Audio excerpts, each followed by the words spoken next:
It's been a week of Winter Wonder, a celebration of outdoor hockey in Philadelphia. From beloved alumni Bernie, Clarkey, Lindros, and more to the current combatants of the NHL. Over 90,000 hockey fanatics have shared the elements with their heroes of past and present. Tonight, the AHL was spotlit at Citizens Bank Park as the Phantoms return to Philadelphia. This year, the Phantoms are right in the playoff picture, led by a trio of tough players. Dennis Hamill, Ben Holmstrom, and Garrett Rowe are proving themselves and hoping for the call-up. A familiar face has been stalwart in goal for the Phantoms. Michael Layton has looked NHL-worthy.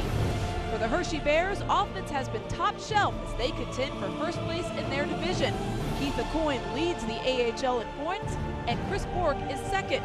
They've dazzled the Hershey faithful all season long. Tonight, the Bears and Phantoms put a capper on this fabulous week on the frozen pond here at Citizens Bank Park. Next on the Comcast Network.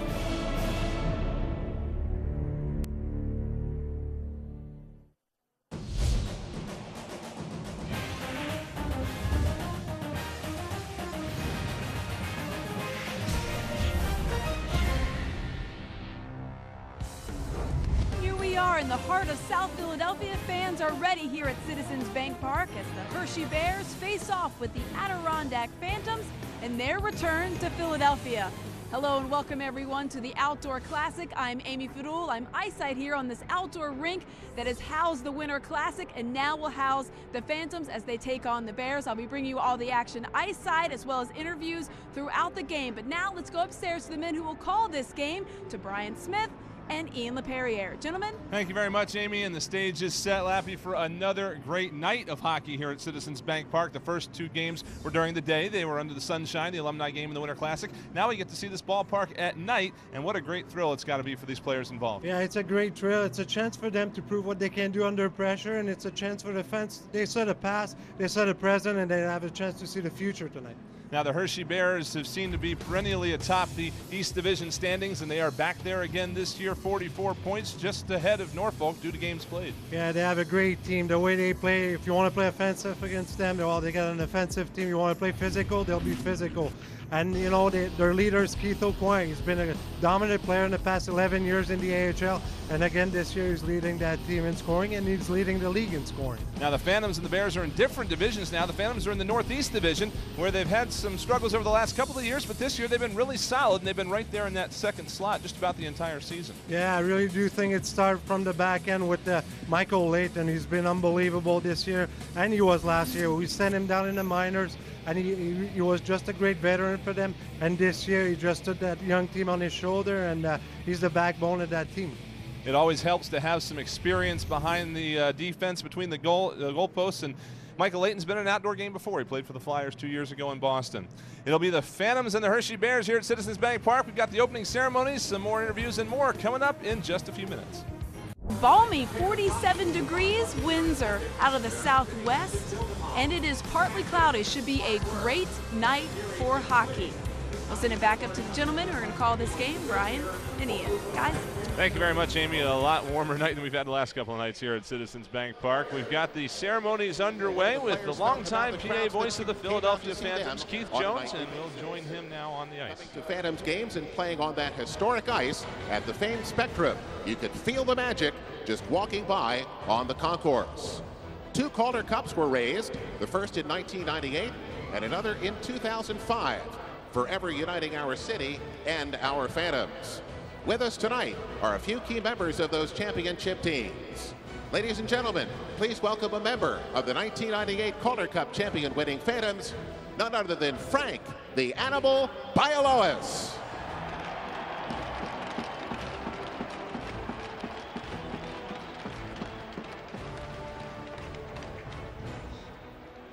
And joining Frank at center ice tonight are members of the 2005 Calder Cup champion Phantoms, Todd Fedoruk, Shel Samuelson, and Riley Cote. Riley Cote and Todd Fedoruk and Frank Bialowas, Lappy, are 3 of the more popular Phantoms ever, and a lot of it had to do with their toughness on the ice, and that's something you're no stranger to. Well, I was going to say that they have one thing in common. They want to get into a fight or two. The carrying the Calder Cup to the ice, a member of both Phantoms Calder Cup championship teams, and this past Saturday's alumni game winning goaltender, ladies and gentlemen, number 31, Neil Little. And Neil Little steps out with what is the original Calder Cup. This one has been retired from being distributed at the end of the season. But this is the one the Phantoms won in 1998.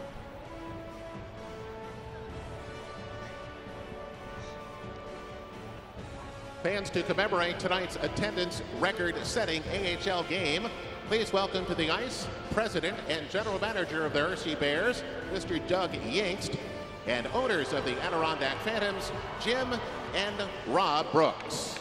And here comes Doug Yingst, who has been involved with the Hershey Bears for 30 years in some aspect or another, marketing, public relations, now the president of the team. Jim and Rob Brooks bought the Phantoms 3 years ago. At this time, please welcome the President and Chief Executive Officer of the American Hockey League, Mr. Dave Andrews, who will now meet Hershey's captains and former Phantom Boyd Kane and Phantom's own Ben Holmstrom with a ceremonial puck drop. And Boyd Kane's a very familiar name to Phantoms fans as well. He captained the 2005 Calder Cup team. Then the next year went to Hershey, did the same thing there, captained them to a Calder Cup championship in 2006.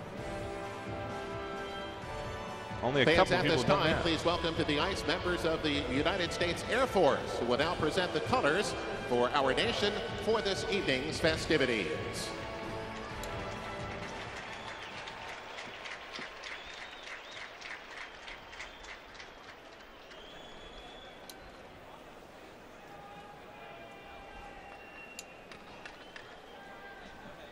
And ladies and gentlemen, at this time, we ask that you please rise and remove your hats in salute to the flag. We'd like to now welcome the #1 ranked anthemist of the National Hockey League, ladies and gentlemen, Lauren Hart.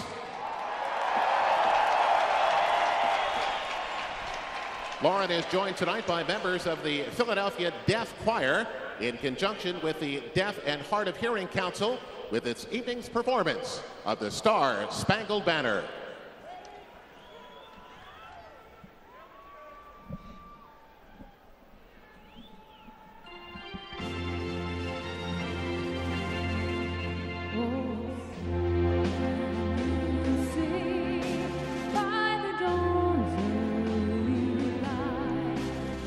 So proudly we hailed at the twilight's last gleam, whose footsteps and bright stars through the perilous fight.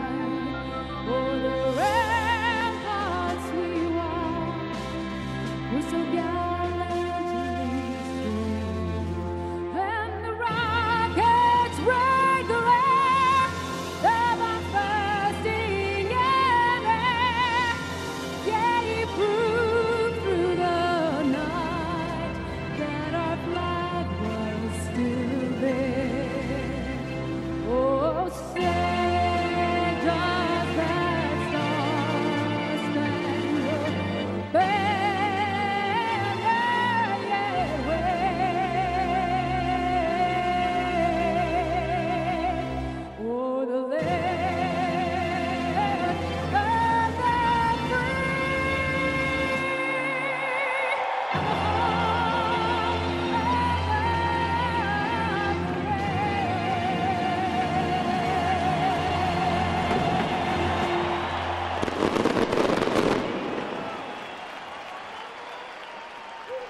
Well, we got a ceremonial puck drop, the Calder Cup, lots of alumni, both teams wearing commemorative jerseys, all capped off by a great performance by Lauren Hart. Just a fantastic start for a game that's worthy of it. Yeah, it's packed too. You look around, it's all orange everywhere. I can't imagine those young guys, you know, they're used to playing in front of 5,000 or 6,000 people at most, and now it's going to be close to 40,000. I'm sure everybody's excited out there. Let's go ringside to Amy Fidul. She's got Phantoms coach Joe Patterson. All right, thanks, guys. Joe, this is quite the atmosphere here. By far a record crowd. I think the previous record for an AHL game was 21,000, so I'm pretty sure a safe bet you beat that here. What is this going to be like? We talked to you guys about atmosphere. Yeah, this is great. Our guys have been pumped up for this game for a long time, so we're here now and we're ready to enjoy this game. Pretty cool to see all the Phantoms legends go out there with the Calder Cup too, I imagine. It certainly is. There's a lot of history in this town, so it's great to see them and all these fans out here. It's also important to remember this isn't a game. This is a game you guys need. It is 2 points. So have you talked to them about just trying to keep focused? Yeah, try to be calm early. Don't overdo things right away, and play your positions as well, and take it to them. All right, thanks so much, Joe Patterson. Good luck. We appreciate it. All right, Brian and Lappy, I'll send it back up to you guys. Thank you very much, Jamie. And there were 2 great victories for the Phantoms while they were in Philadelphia. Calder Cup championships in 1998, just a couple years in the franchise's history, at the old Spectrum, and then in 2005 they won one at the Wells Fargo Center in the year of the lockout. Yeah, you know what? Something in common that you saw, Mr. Snyder there hugging Billy Barber. It's great. They've done that in the 70s, and then they've done that in the 90s in the AHL too.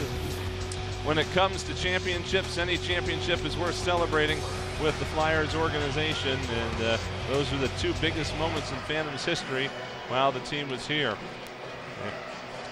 Our goaltending matchup tonight features a couple of highly experienced guys. Braden Holtby's got a Calder Cup with the Hershey Bears, and of course Michael Layton is one of the best goalies the AHL's ever seen. Well, these are 2 goalies who have NHL experience. They're used to big games, and tonight there's no better games in the AHL than the one tonight. Eric Wellwood, Ben Holmstrom, and Mike Testweed, the starting line for the Phantoms. Chris Bork, Keith O'Coin, and Kyle Greentree are out to start tonight for the Hershey Bears. The puck is dropped, and we are underway here at Citizens Bank Park in the AHL Outdoor Classic. Phantoms and the Hershey Bears, and right off the hop, the Bears with a chance as they come in over the line. That shot was blocked to the far side corner off the stick of Bork. He's the Bears' leading goal scorer with 18 on the season. On the far side corner, a puck chipped across the goal mouth. Knocked clear to the boards. Now Bork with another shot from the circle, stopped by Layton. Rebound put back in front. It's still loose, and they score! Chris Bork doing what he's been doing all season. He cleans up the rebound on the right side of the net, and just like that, it's 1-0 Hershey. Yeah, you know what? It's not really obvious. It's not the start that the Phantoms wanted, but it started with Ben Holmstrom turning the puck over at the red line there, and Hershey just came back in the zone and dominated. They were hungrier on the puck, and they just put the puck on net and a couple of rebound shots. A little bit of a bad luck there for the Phantoms as Kyle Greentree flubbed the shot in the left circle there, but it went right off of Layton's pad and right to the stick of Bork. So just like that, the Bears take the 1-0 lead, and the Phantoms will be playing some catch up here, but obviously have plenty of time to turn things around from that opening goal. Right behind the Phantoms net again, though, off the ensuing faceoff. Phantoms trying to control, but poked off the stick, comes around to the boards there where Akeson could not quite clear the zone. Shot from the left point. It's kicked away by Layton. Now back around behind the net, chasing for the Bears is Ryan Petolny. Petolny, a former Phantom. Saw some time with the Flyers a couple years ago. He battles in the corner. Garrett Rowe trying to pull it free for the Phantoms. Now comes back around to the right side. McFlicker tried to chip it out in front. That was blocked down and put back to the corner. McFlicker backhands it back in front again. This one taken care of by Akeson. And now the Phantoms are going to break out of their zone. Yeah, that Jason Akeson's one of those free agents that the Phantoms signed this summer, and he's not Claude Giroux from the Flyers, but he's got a little bit of that poise and that patience with the puck. Rowe and Akeson couldn't quite make anything happen there, and the Bears able to chip it out. It comes back down in on Layton. He'll cover that up for the whistle. Taking a look at some of the top scorers in the American Hockey League, Chris Bork right there now with his 19th of the season, 2 back of the league lead. Well, Chris Bork's he's got a familiar name. His dad was a pretty good player too, Raymond Bork, who played. He had a Hall of Famer career, and I'm sure he's got that dad's character. I think. Holtby out to settle a loose puck for his defensive core. Wrapped up the wall, but knocked down. Now it's played in the near side corner. Comes back out to the point, kept in there by Dan Jansewski, a veteran defenseman for this Phantoms club. Pinned along the wall, now out to the point, and the Bears will skate it out. This is Garrett Mitchell up the wing. Tried to cross it through the slot, got knocked down, bounces near the Phantoms net, and now rim back around and out. The Bears get a change in. Jansewski had it hop over his stick at center. And now this one is whistled dead as the Bears were ruled offsides. Just underway here at Citizens Bank Park, about 2.5 in, and the Hershey Bears with the early 1-0 lead. Goal in the first minute. And this Bears team has always been dangerous like that. They've always had just such an explosive scoring arsenal at their fingertips. Last year was a little bit of an off year for them, but this year they seem to be right back at it. Puck chipped up into the Hershey bench there, out of play. Mark French jumping out of the way of that one. He has done just an admirable job with this Hershey club. As you know, when you have an American Hockey League club, you never know what kind of factors are going to come into play. Call-ups, injuries, things like that to your club and the big club. Mark French has done a great job with this team. Yeah, for the last couple of years, been doing a great job. And when he's got leadership like, you know, Keith O'Coin, who's not going anywhere, you won't get called up. And and same with Chris Bork. You know, those guys are pretty much in the AHL to stay. And when you got two good leaders like that, it really helps your team. He'll move into 6th place all time on the Hershey wins list with a win here tonight. And that's no small feat considering that this team has been around since 1938. Phantoms gain their Hershey zone. It comes down the right wing. Back around behind the net, and there for Philadelphia's Tom Sestito. Comes back out to the point again. It's kept in by Eddie. Cullen Eddie got one down toward the net. Was knocked down and moved into the corner. Pushed back out to the line, but not out. Eddie there to keep it in. Down into the corner. Tolney trying to lift it out, and he will get it down into the Phantoms' end. Back out to center. Sestito tips it along. He's had a tough year with injuries and stuff. Did see some action for the Flyers over the holidays, and then came back down here to Adirondack, where he leads the team in penalty minutes. Bears get the puck in deep, and Kevin Marshall has also seen some time with the Flyers, able to get it up the wall, but it's knocked back down around behind the Adirondack net. Now the Phantoms will come back out on the opposite side. Down into the left wing corner, losing his footing and going hard into the wall was a Phantom there behind the net. That was Mike Testweed as we see him get up. Seems to be all right and back in it. Phantoms regain control at center. In over the line, cutting to the near side, and the shot was blocked.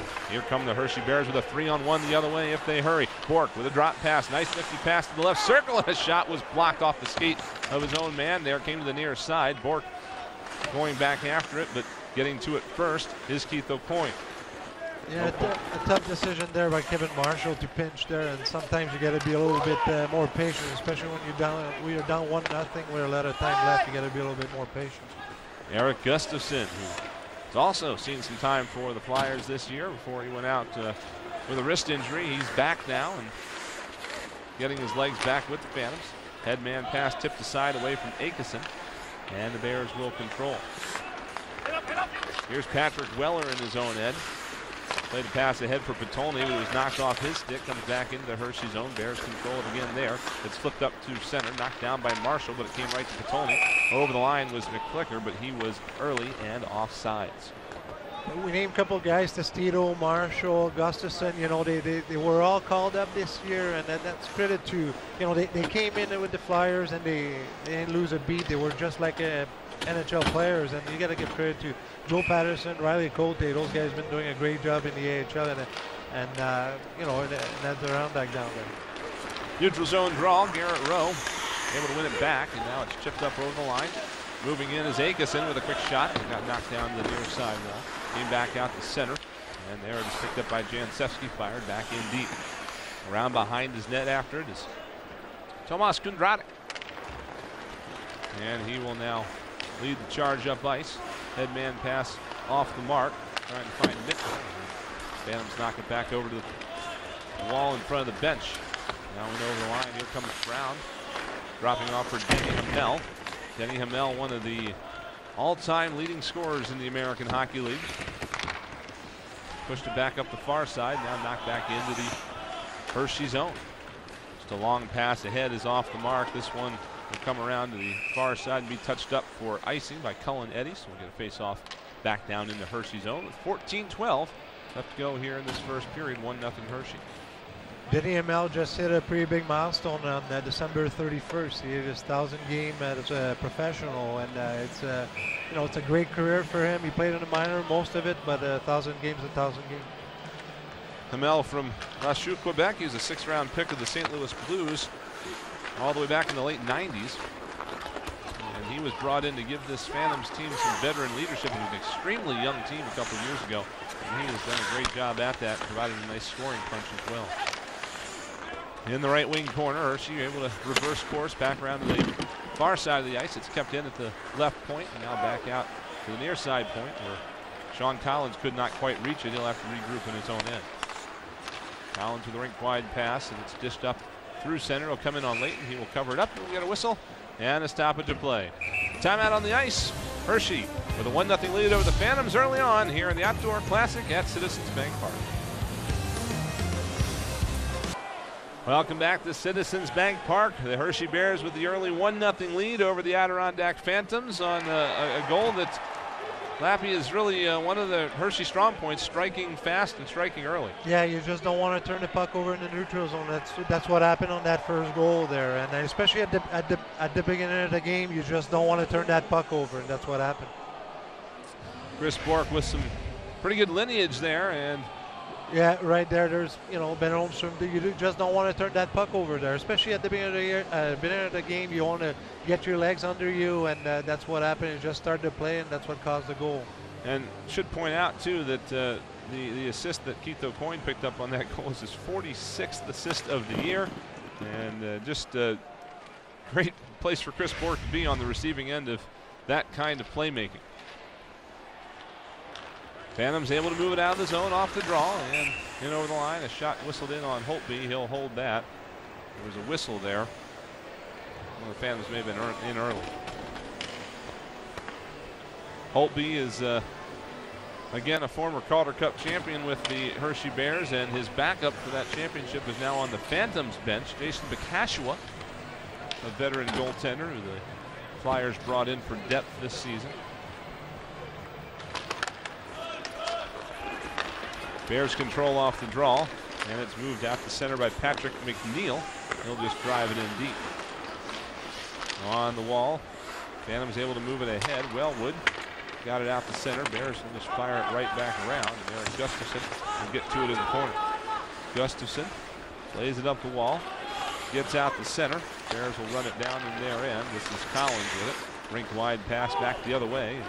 Goes off the skate, down deep into the Phantom zone. Here's Ben Holmstrom, the young captain of this Phantoms club. The guy the Flyers really like. Moving it ahead to Wellwood. It got knocked down, but came right back to Wellwood. He's in over the line with Hesweed. Wellwood on the backhand. Pulled it out in front, and hope he made the save. The rebound shot blocked down, and it's cleared by McNeil out the center. Layton out to play it to his right. And here comes Gustafson with it out to center. Gustafson with the head man pass, tipped along, controlled though by the Bears. They knock it back the other way. Hamel got a stick on that, played it back into the Hershey zone. Julian Brulette sent one rink wide. Now it's played out to center, trying to get to it on the near side with McFlicker. He chipped it along, and Phantoms will get to it behind the net. This is Oliver Larsden, a huge defenseman, 6'6", 220. Again, a guy the Flyers are really high on. He's got a great work ethic. Like, he's one of those guys that, won't do anything fancy out there, but he'll do his job to a T, and he's got, like I said, in practice and game, he's got a great work ethic. Here's on the near side, McFlicker trying to center it out in front, and we've got a whistle, and somebody took a puck up high. Looks like we do have a penalty coming up on the Phantoms. We get another view of it here in the arena. It's going to be an interference call. And the Bears are going to get the first power play of this game. Yeah, well, you might have saved a goal right there. Sometimes good penalties, and that's one of them. You had to take that penalty, or it was just a free shot right there. So Cullen Eddy will go for interference on that play, and this Hershey power play is just extremely dangerous, above 33% on the year, which is just an incredible number. Layton able to get his glove on that first shot. This team is just extremely dangerous at home, over 40%. There you see it, 32% on the season for the Bears, by far the best in the American Hockey League. But the Phantoms penalty kill is fourth best at 85%, so it should be a pretty good matchup. Yeah, good matchup when you got offensive guys like Keith Aucoin and Chris Bourque, and on the other hand, on the Phantom side, you know, your penalty killing start with your goalie, and Michael Layton's been really strong back there. McNeil drives it hard around. It'll come out into the right wing corner. Battled for there. Popped out to the left of the net. Now Aucoin will move it back out to the point. Here's Bourque on the near point. Tried to go back to McNeil, but it was off his stick and out of the zone. Bears will have to clear and gives the Phantoms a chance to regroup. Clear down to the Hershey line, but no further, as here come the Bears the other way. It's Bourque over the line. Throws it back out to Aucoin on the point. Shot was blocked down in front. To the far wall it goes. Getting there first for Adirondack was Garrett Rowe. He moves it ahead. Down the right wing side. There's a chance for Wellwood as he got a backhand off and it went wide. Came to the near wall, and now it's moved ahead to center.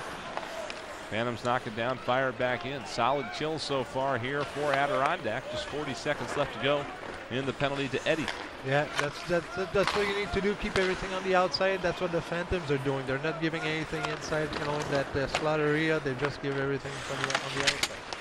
Layton slows the puck behind his net. Now it pops back out in front, and a shot went wide off the stick of Kyle Greentree, another former Phantom. Came back out to the point, but not out. It's wrapped back around, and it comes along the right wing wall. Moving in closer is Cody Eakin. Eakin in the circle, back out to the point.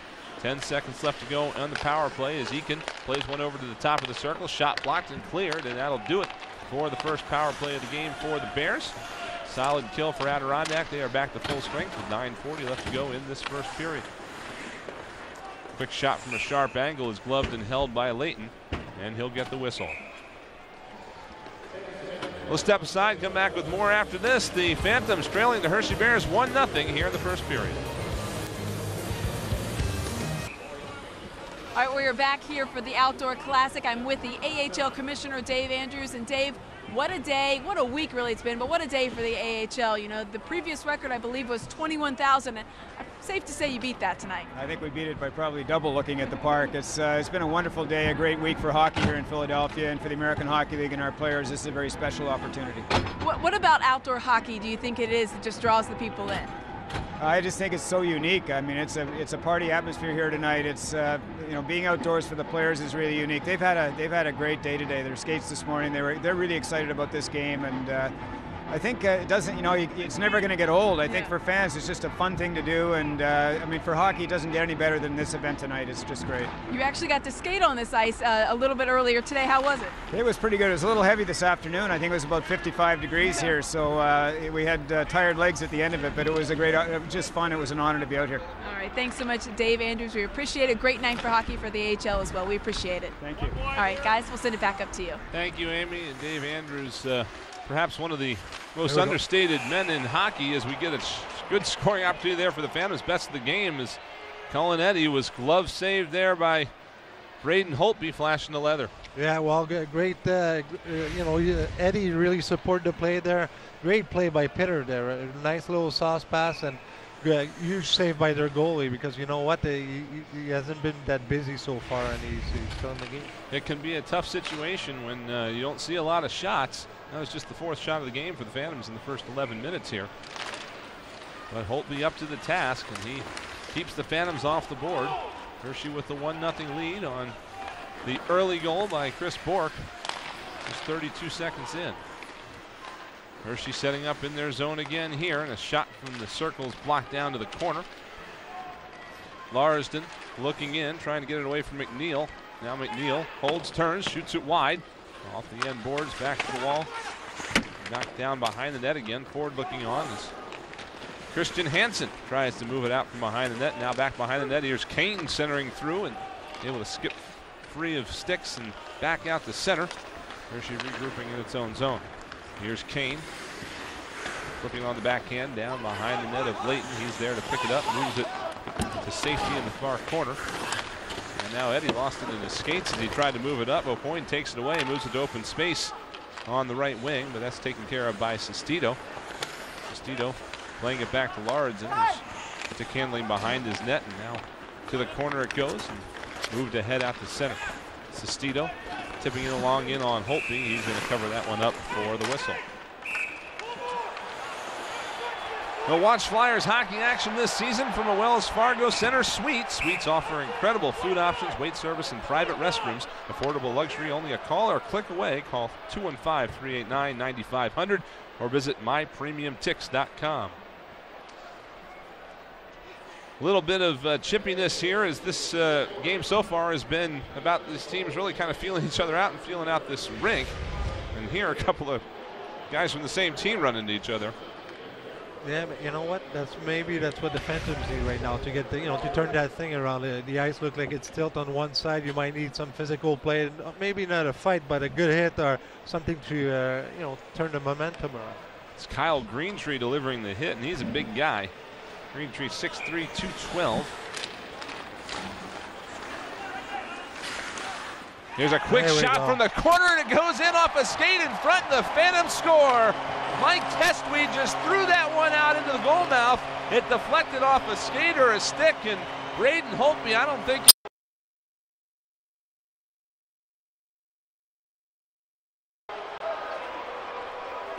Holmstrom able to win the draw, and Testweed threw it out in front, and looks like it might have gone off the skate of Zach Miskovic.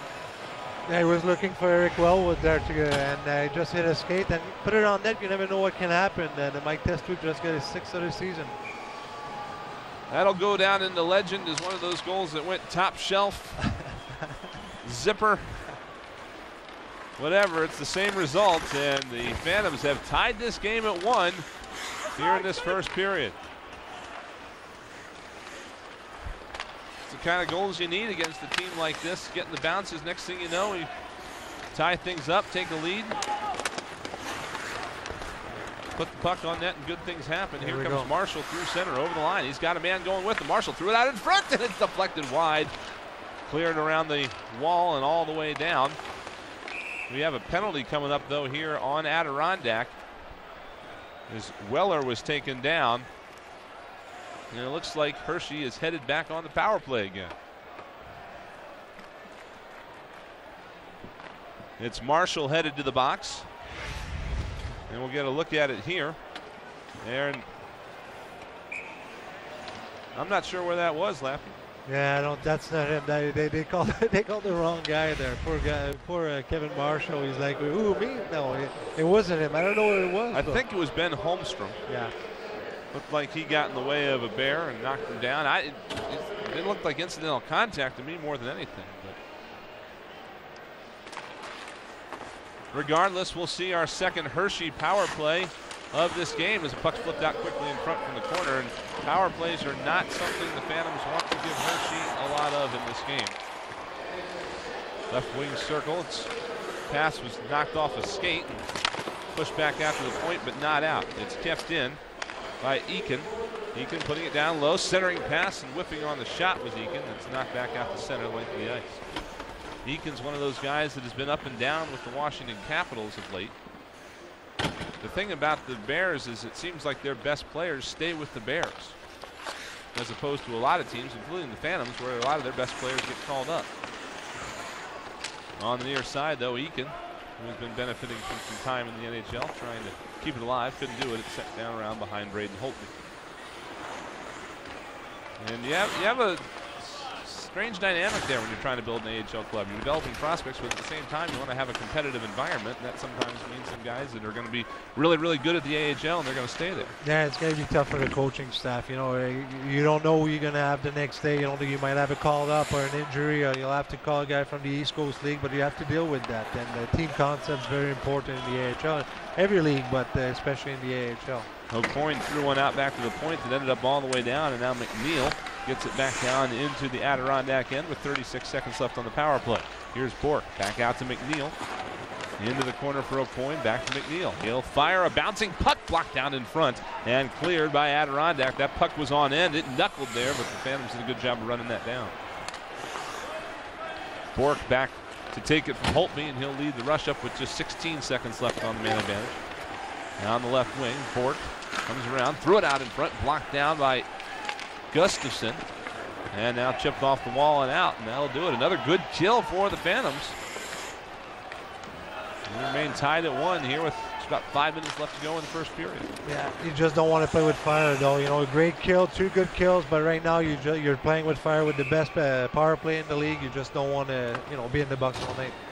Timeout on the ice with 5:16 left to go in this first period. We are tied at 1 here at Citizens Bank Park.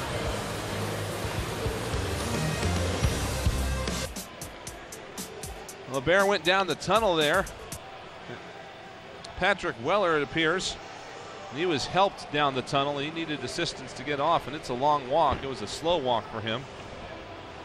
Get an update on him if we can, but lower body injury, I think. That's what it looks like.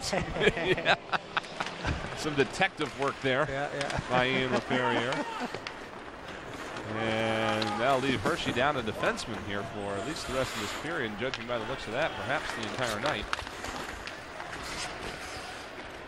Sent back around to the left wing corner of the Phantom zone. Hershey able to pick it up there and tried to pull it out in front late and shut the door there, and the net is off its mooring, so play whistled dead.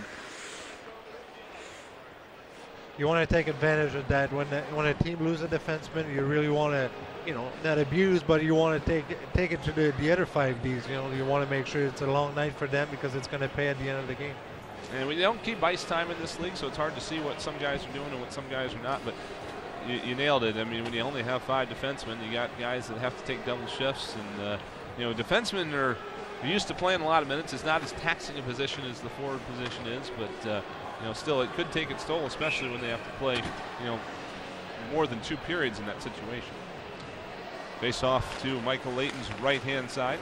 And the Phantoms able to control off the draw. They'll skate this out. It slipped off the wall. Running it down, though, for Hershey was Brulette. He could not clear, and a puck sent across the slot, kicked aside, and comes back out to center.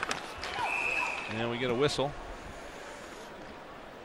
We'll have a neutral zone draw coming up.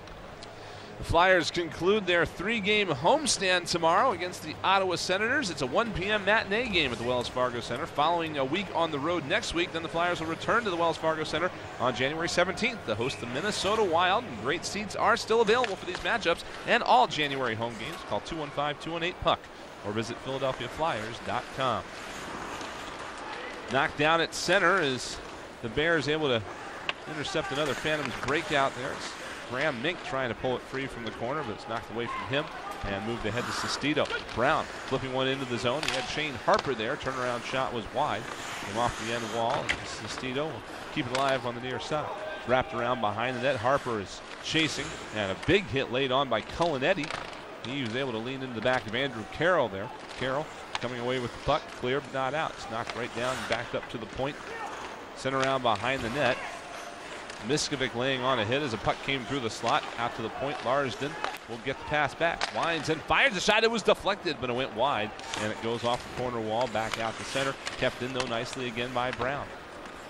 Second effort gets it out for the Bears, and Brown will push it back into Larsden in the Adirondack end.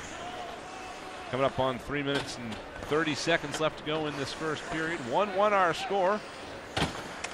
Mike Testmead has the goal for Adirondack, tied the score after Chris Bork scored in the game's opening minute. Phantoms have had 2 really solid penalty kills against the best power play in the American Hockey League so far here this evening. Carrying it ahead to center, here comes Brown with it. It was knocked off his stick, though, and the Bears quickly the other way. O'Coin with a cross-ice pass. Greentree had trouble digging it out of his skates, got it to the corner. Phantoms will take it there as Gustafson sends it around to the right wing boards. Moved out to center, stopped there by Hershey, and backing into his own end with it there is Greentree. Off to McNeil. Bears a little bit disheveled here, but they finally do fire it out to center. And it's battled for along the near wall. Wellwood in there with Bork, and it'll be just whistled dead as the puck got frozen up there against that wall. Garrett Rowe is one of those guys, Lappy, who's a little bit of a diamond in the rough. Not a you know, just kind of coming off the radar and having a great season for the Phantoms this year. Yeah, he's a guy who was signed to an AHL team, I should say, and he's been really good since he, you know, when he showed up to camp, and right now he's having one of those seasons that Phantoms are very happy about that signing. Rowe in his first professional season out of St. Cloud State, the same place that produced Andreas Nodal. played for the Flyers for quite a few years and had some good times here. He's now in the Carolina organization. Here's a steal at the line, and over the line, a centering pass bounced off the skate. Now it's backhanded out to center. Phantoms will run that down, and it's Marshall on the far wing. He'll send it back around behind the net of Holtby. Played out into the corner. Bears able to chip it up and out of the zone. Gustafson will track that back down. Gustafson moved it ahead to center. It was knocked down by Holmstrom. Sent over to the wall, and the Phantoms will just dump it in and change up as we hit 2 minutes left to go in this first period. Long pass ahead, tipped along at center, and it goes up over the glass and out of play. And that one made it all the way to the seats, which is no easy feat. And if somebody didn't reach over the glass and grab that, Mr. Griswold there. Now, the funny thing about those seats is they're the best seats for baseball, but they're not the greatest seats for this game because you get down low there and you can't see anybody below the knees. But that's the only place you're going to get a puck, I think.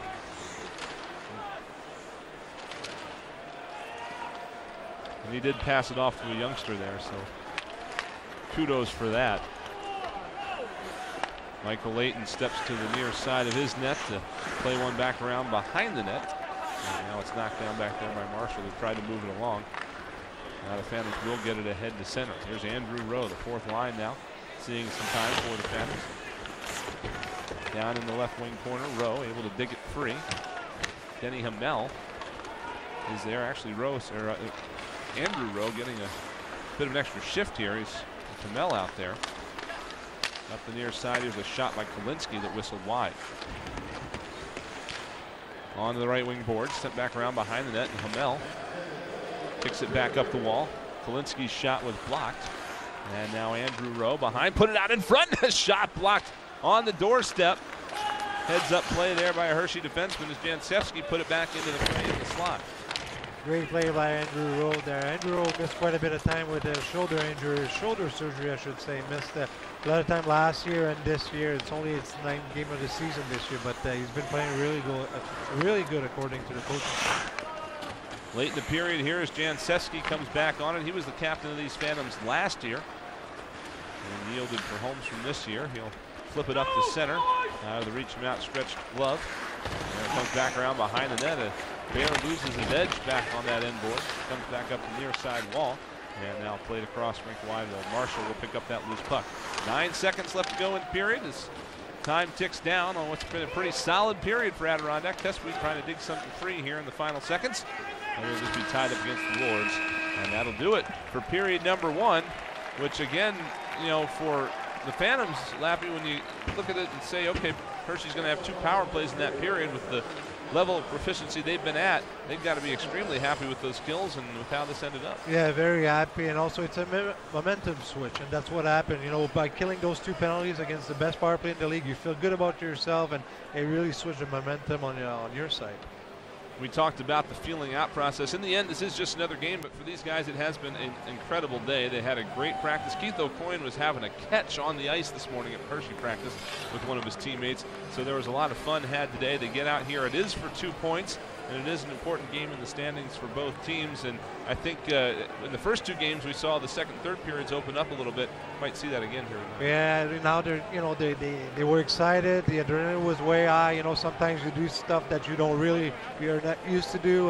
But the second period, I think you're going to see more the real game on both sides. And in the third period, it's probably going to open up a little bit.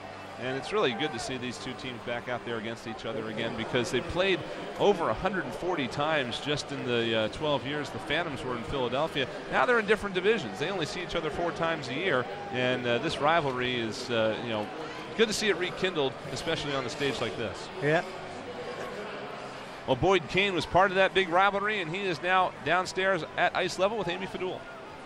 All right, guys. Boyd, you've been a part of both of these teams, but certainly never anything quite like this. How's it been out there for the outdoor hockey rink? It's been amazing. The whole day, the morning skate till now, the ice is unbelievable, and you know, see the crowd here now. It's pretty amazing.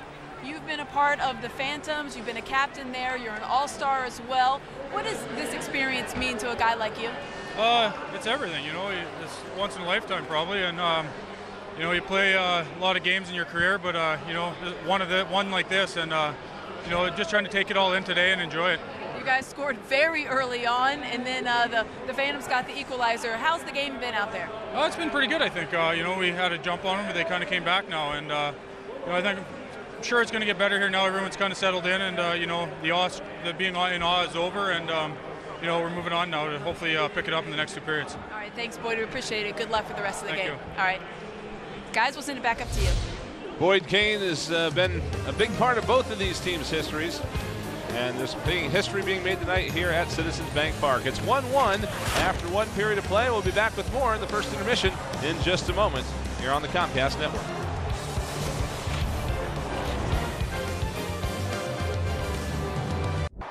Well, you do have to be a little bit bundled up here tonight at Citizens Bank Park, but overall it's a fantastic night for some outdoor hockey. The Hershey Bears and the Adirondack Phantoms are tied at 1 goal apiece after the first period of play. Of all the great outdoor hockey we've enjoyed this week, the alumni game got the biggest response from Flyers fans. And Lisa Hillary takes us back for a little taste of those glory days. 45,000 strong at Citizens Bank Park cheered on their heroes from the past. Flyers goalie number 1, Bernie Perrons. But no one received a bigger ovation than 66-year-old Bernie Perron, who was a perfect 6 for 6, according to the stat sheet. It was fun. I was so nervous before a game because, I only practiced about 10 times the last 30 years. Yeah. And, you get in front of 45,000 people, you want to do well, and it turned out good. There are things in life you can't buy. Money can buy. It's one of those things. And I'm so grateful today that I was able to spend 5 minutes on the ice in front of this crowd, and for one, probably the last time, to wave to everybody, and it's very difficult to describe. Such a great feeling. It's awesome. I love Philly. Another crowd pleaser was the combination of Eric Lindros, John LeClaire, and Mark Recchi. 2/3 of the Legion of Doom line lives on as the three combined to score the Flyers' first goal of the afternoon.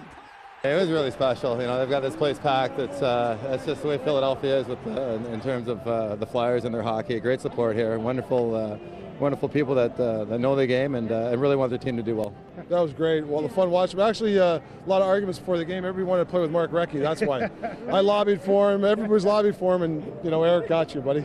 For Eric Lindros and Bob Clark, the past is the past, and the two were able to put aside their past differences, even for just a day, and enjoy a friendly game of hockey. He and I had a problem, or his parents and I had a problem. But I don't think that there was a problem between the fans and Eric. Fans always liked Eric and should have. He's a great player for us. Closure, 45,000 people give him the best ovation. He should be celebrated here. I believe in the height of the 90s, he was the best player on the planet. It's a no-brainer that the guy's a Hall of Famer, and he should be embraced once again in this city, and he has. That usually happens with hockey players. In the end, we're all in this together, and whatever happened in the past is in the past, and it's the future. That's all you can worry about, and good times ahead for. It's great to see Eric come back, and Clarkie's a class act. Just one trigger. It's certainly just a fantastic experience, this Winter Classic, the entire Winter Classic with the alumni game, the game itself, and I got to imagine even for a guy like you, Lappy, who's played several thousand NHL games, that seeing something like that is just got to be a special treat. Yeah, it's special because we really started outside. When especially most of us are Canadian, even American. You play outside when you're a little guy, and rarely you get a chance. You need to be lucky, first of all, to have a chance to play outside. And most of my teammates were too, and right now they had another chance to play outside in Philly.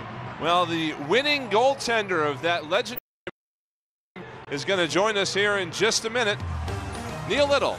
We'll talk about that experience and more when we come back. It's 1-1, Phantoms and Bears tied after 1 period here at Citizens Bank Park.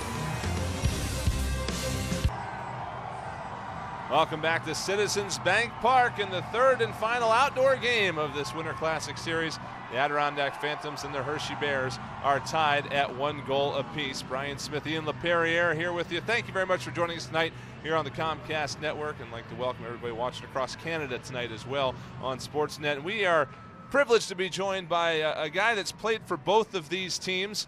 and manned the pipes for the Hershey Bears for a year, I believe it was, and then was plucked out of there when the Phantoms came to Philadelphia and became one of the most popular players in Phantoms history. Neil Little. Neil, welcome to the event here tonight, and this has been a heck of a week for you here watching these two teams play, and you were already in the alumni game. Tell us about that experience. You're right, it's been a very special week. I was lucky enough and fortunate enough to get the call for the alumni game, and we had such a great time, and it's so great hanging out with all those old players and hearing the stories, and just the dressing room banter is fantastic. It takes me to a time that I didn't play in. So I was so lucky to be in that, and had a great time coming out. 45,000 folks, and we're all charged up. Now, you were the third goalie to play in that game. Of course, Bernie Perrant went first, and then it was Mark LaForest, who played fantastic hockey between the pipes. And then you came in, and you were right there with them. It seemed like you didn't have much rust on you at all. Well, I wouldn't say that, Smitty. There's a lot of rust. But, yeah, we just had fun with it. It's a little nerve-wracking for the first couple minutes, and then you take a couple breaths, and you start to enjoy it. And, you take it all in. But Bernie played fantastic, and so did Trees, and I just tried to follow up, but the first shot went in, so that was a little nerve-wracking. How hard was it to focus when you had that thing in your ear? You were talking upstairs. Was it that hard to focus with that? I get used to it after the first minute or so. If someone's talking in your ear, you can hear the broadcast, but you focus on what's at hand, and it was no problem at all. Now, Litz stoned Mike Gartner twice, nothing to shake a stick at there, and he looked a lot like he did when there was no rust back in 1998 when he led these Phantoms, when they were the Philadelphia Phantoms, to their first Calder Cup championship, and this was, I'm sure, a great night in your hockey career. Well, those are very special memories with a special crew. I mean, anytime you get to win a championship, and I don't care what league it's in, you form a special bond with those guys, and it's something that you'll always remember. And I was fortunate enough to do it twice in this town, and the city loved it, and we loved it just as much. Do you still see a lot of those guys these days, or? Actually, I do when they pass through town, and I travel a lot, so I get to see the guys a lot. But I'm actually sitting with Frank Bialois, one of the members of the 98 team, so it's a treat to see him again. That's awesome. Talk about this rivalry. I mean, you have been right in the middle of this rivalry for many years. When it was the Philadelphia Phantoms and the Hershey Bears, you had a little bit of a tilt once with a goalie or two in this rivalry. I mean, this has got, back then you guys just got up for these games probably like you didn't for any other game over the course of the year. Well, that was a different time. I mean, it was a lot more physical, I have to say, and playing here we used to pack the house, pack the old Spectrum. Because of that. It was Hershey, Philly, and it was a brawl. I mean, you come into a game, you saw good hockey, and you're going to see some fights. And I got in a few, but that's what you do. That's why they love you here. That's the way the Flyers fans are and the Phantoms fans are. Yeah. They like fighting. They like the physical play, even from the goalie. Yeah, especially from the goalie. Yeah. They really like that. They really like that. Now, these days, your job for the Flyers organization is scouring the hockey world far and wide, looking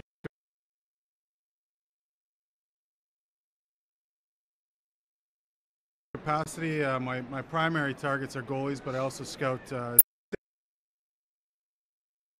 days with Lappy. We got offices right next to each other, right so in front of each other. Hey, could be worse, bud. Stick me next to the good-looking guy. Well, Neil Little joining us here on the first intermission. Thank you for your time, sir. It's great to see you again. Hope you enjoy the rest of the night. All right, thanks, guys. Appreciate it. We're going to step aside. We'll come back with a recap of that first period for you in just a few minutes. Hershey Bears won. Adirondack Phantoms won after one period here at Citizens Bank Park.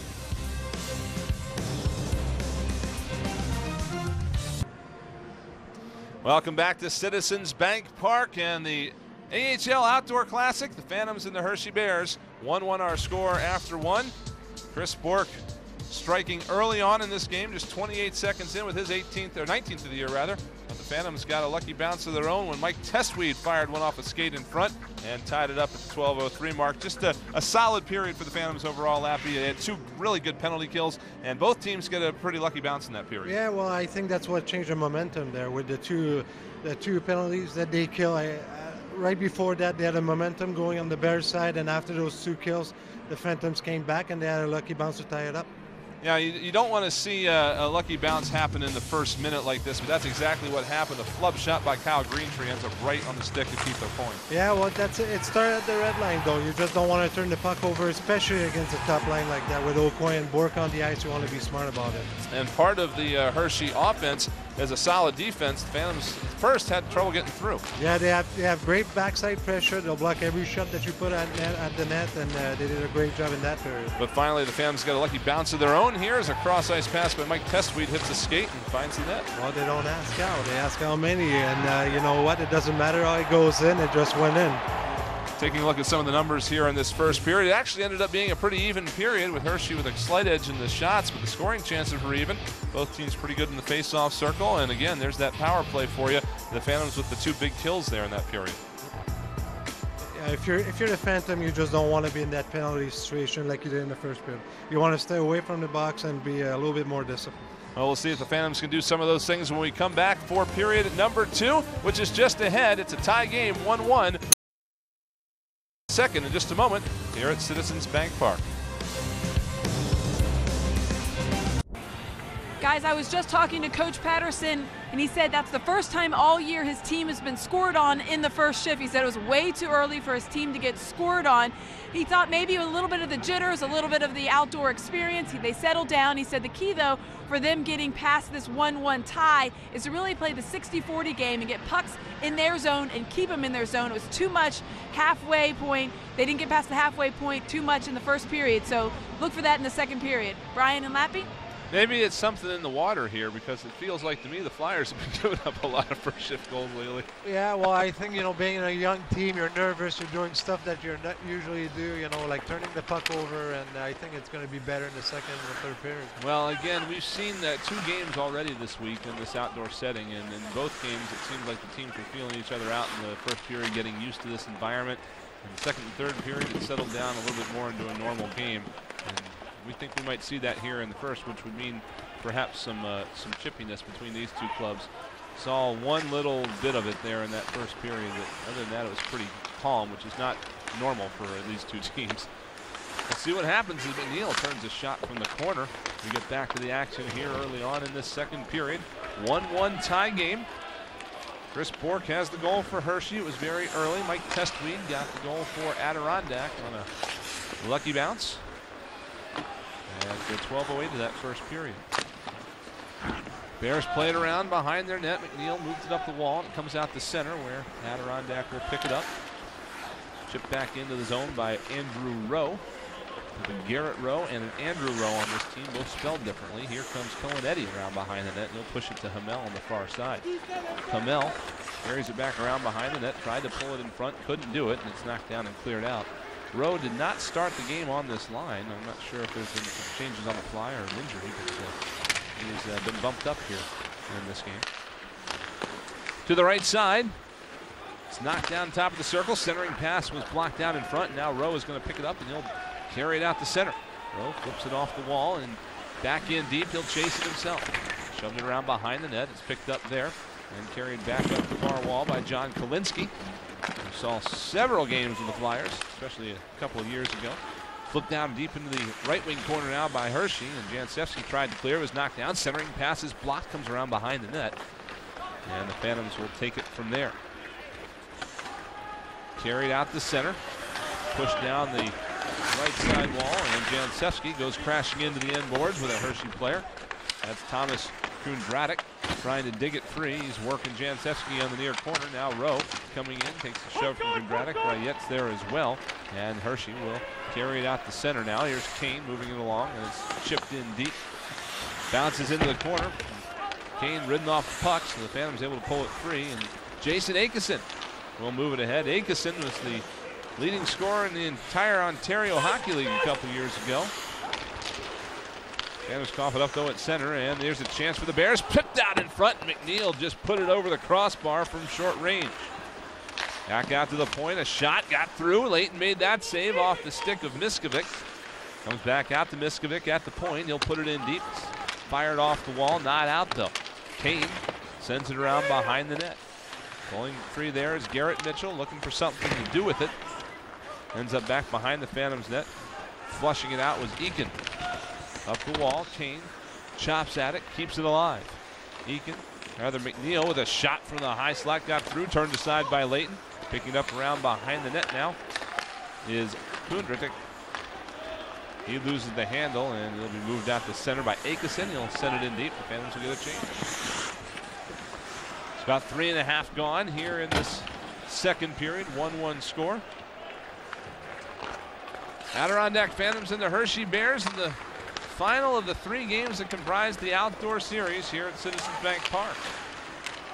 Puck bounced in on Layton, and it's cleared to the far wall. Now back around behind the net. Bears reverse course. Hansen standing in front there looking for something to come across, but it went through to the near side wall. Now Hansen in the corner with it. He'll carry it out. Goes back out to the point. This is Mitchell. Rather Kondratic with the shot. It's knocked down. Goes to the corner where Carroll tried to pull it free but couldn't do it. Now for Adirondack, it's Luke Pither. He'll play it up the wall. Harper couldn't get it out of the zone at first, but now he does. And here comes Pither with a step on the D. He's got Harper with him. Flips it into the slot. Here's the trailer moving in. A shot and a save made by Holtby.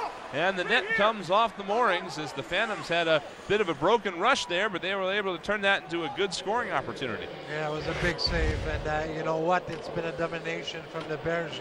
But you got to wait for your chances, and that's what happened there. They're just waiting for their chances. And nice move, nice save, and you got to put more pucks at the net if you're the Phantoms. Braden Holtby, a 4th-round pick of the Capitals back in 2008. He is one of their potential goalies of the future.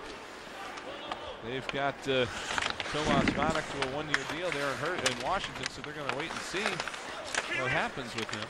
And you never know. Could see Braden Holtby up in the NHL full-time at some point. He's got some great experience winning a Calder Cup with these Hershey Bears a couple years ago.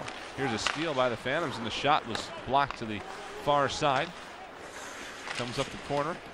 Bork tried to chip it out of the zone, couldn't do it, kept in at the point. Thrown across into the goal mouth. Actually, Holtby had to make a save on that. That puck looked like it was just coming through the slot, but it ended up on net.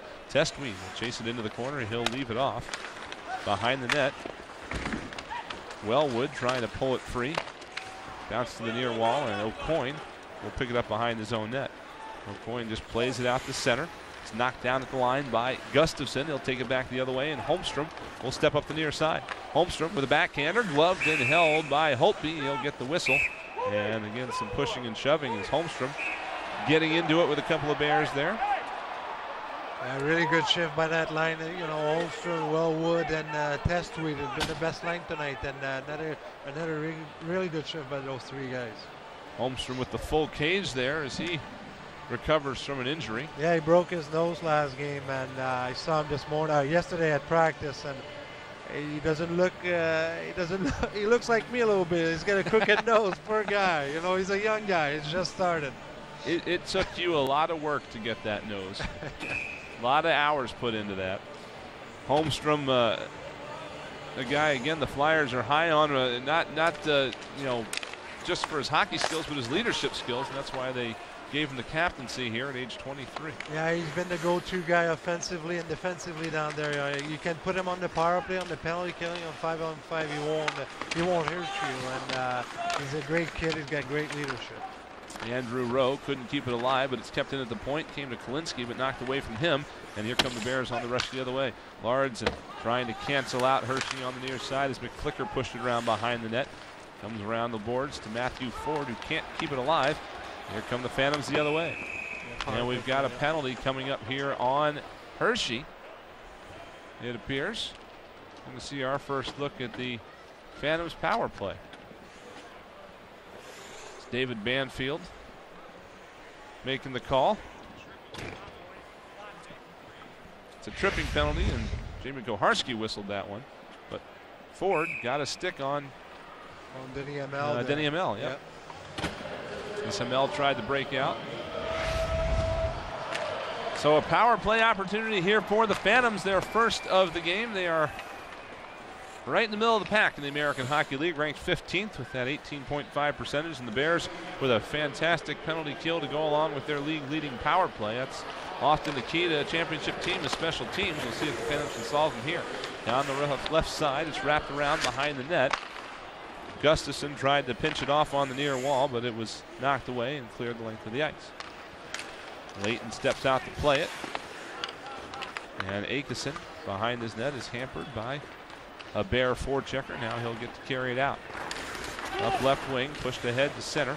Went off a stick in on Holtby as Hamel tried to move it along. Holtby cleared it to the right side boards, and it's cleared the length of the ice.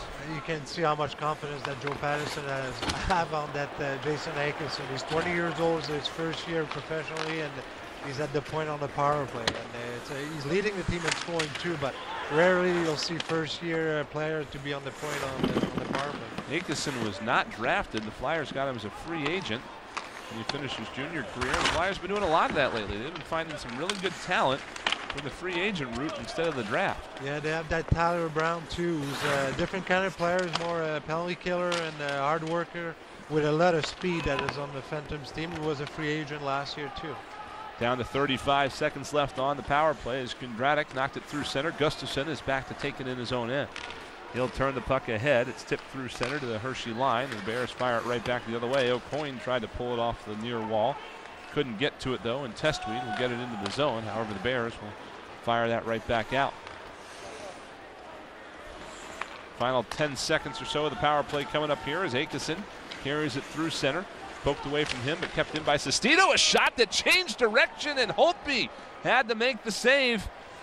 Good reaction there by Braden Holtby on that puck that moved in front, and he kept it out. Yeah, a lot of traffic in front, and good play by Tom Sestito. Nothing was going on the power play right here. They had a hard time getting into the zone, and he saw four guys in front of the net, and he just tried to put it on net. It almost went in. What a redirection there by Luke Pither between his legs, getting that stick in the right place, and that would have been a highlight reel goal, except that Holtby made a highlight reel save. Here's a chance in front, and standing on the shot was Hamel out to the point. A shot wide of the net. That's Harper rather behind the net trying to work it free, and that'll do it for the power play as the Bears are back to full strength. With just under 12 minutes left to go in the second period of a 1-1 game. Ryan Pitolny behind the Phantoms net trying to chase it down. He tried to center, but it was blocked. Comes to the corner. Digging it free is Blake Kessel, brother of Luke. Behind the net, Pitolny couldn't find the handle, and it comes back out to the point where McNeil keeps it in. Now here's Pitolny trying to hold off the man on the end wall. Worked back up the near side. Now it's out the center, and it's run down by the Bears. Kondratek moving it ahead to center. Tips along, back around behind Layton. He'll come back and hold it there. Ahead off the near boards through center. Andrew Rowe carries it in, got the shot away. Save made by Holtby. And the rebound to the near side corner. Great little play by Tom Sestito there at on the board there. And Tom Sestito's been impressive with the Flyers this year. They call him up for a couple games. He's been physical, been making plays with the puck, and that's what the Flyers expected from him. Bears with a chance there, shot wide, and now it's back the other way behind the Hershey net. Hamel trying to dig it free. Quick turnaround shot was blocked. Over to pick it up for the Bears is Zach Miskovic. He'll able to chip it out to center. Coming up on the halfway point of this game here with 10:33 left to go in the second. We are tied at 1. 2 first period goals, one for the Bears early on, and then Mike Testweed answering the 12-minute mark for the Phantoms, giving us the score we've got right now. Miskovic lost it, and Hamel trying to find his way out in front. He'll reverse course, now just trying to shake the man that's on him. Julian Brulette doing a good job of keeping him close. Phantoms will change now as Rose sends it back in deep. Comes out to the point, kept in. Big drive by Gustafson, blocked in front, down to the right circle, and a backhander wide of the net by Holmstrom. Wellwood moves it back out to the point. A shot blocked down to the near corner now. Wellwood sent it around, and Holmstrom, rather that's Testweed coming in on the left side. Back out to the point. Another shot blocked in front. It's loose. A save by Holtby on Testweed. Comes into the corner and cleared, and Mike Testweed with a golden opportunity there, but Holtby got the leg out. Yeah, huge save there, great opportunity. They just put the puck on net, and you know what? It started when on that power play there. They weren't too dangerous on the power play, but just to be on the power play changed the momentum. Holtby just acting like nothing special happened. as the shot was deflected in front, pinballed, and then Testweed had it right there. Yeah, sometimes you just need to put it on net, and that's what happened. The defenseman just put it on net. It doesn't need to be a huge shot, a big slap shot. It's just a little wrister, and they got deflected a couple times. Mark French has taken his timeout. He's going to give his guys a chance to rest on the power play. Is Holtby, just again, one of the biggest prospects in Washington's system right now. He has just been spectacular for Hershey here this evening, as he's the reason this is still a 1-1 game. He's very calm too, huh? You know, that's when you see a goal, he's very confident. That's how calm he is. You know, he's very like, he doesn't move, he doesn't panic, he's really poised in the net. And you know, when you see that, it's just really smooth play. Nothing herky-jerky. He doesn't overreact when he sees a situation coming at him. And he has been almost perfect here tonight, again, except for the one goal that went in off his own guy's skate. And again, that's the way you need to score sometimes against a goalie that's playing the way Holtby is this evening. Yeah, put it on net. You never know what can happen. Might hit a skate or a stick or something, and that's what happened. That's probably the only way you're going to beat him tonight. He looks like he's on his game big time. Well, we get another icing here, and again, Hershey will not be able to change, and this time they won't be able to use their timeout as the officiating crew make sure everybody is on the ice. And this is a thrill for them too, we should add. David Banfield and Jamie Koharski, who I believe is working his 600th game tonight. It's Koharski, and then the linesmen Bob Goodman and Leo Boylan. You know, to work a game like this for them, for the referees and the linesmen, it's a big spot in their career. Yeah, it's big. It's like players. You need to be lucky, you need to be good at what you're doing, but you need to be asked to do that. And I'm sure those guys are the best at what they do in the AHL, and that's what they ask them. David Banfield has seen a handful of games this year in the NHL. He actually worked the Flyers Black Friday game the day after Thanksgiving. And Jamie Koharski, the son of legendary referee Don Koharski, who's now a officiating supervisor with the NHL. He is on hand tonight to see his son in this environment. Phantoms able to turn on some pressure here in the last few minutes and trying to keep it on again as they come down behind the Hershey net. A couple of big hits there as the Bears were able to clear it out. There will not be icing on this one. It's waved off as Gustafson comes back on it. He'll reverse course, and Testweed will play it up the near boards, and this one is going to be an icing as it's touched up by Collins.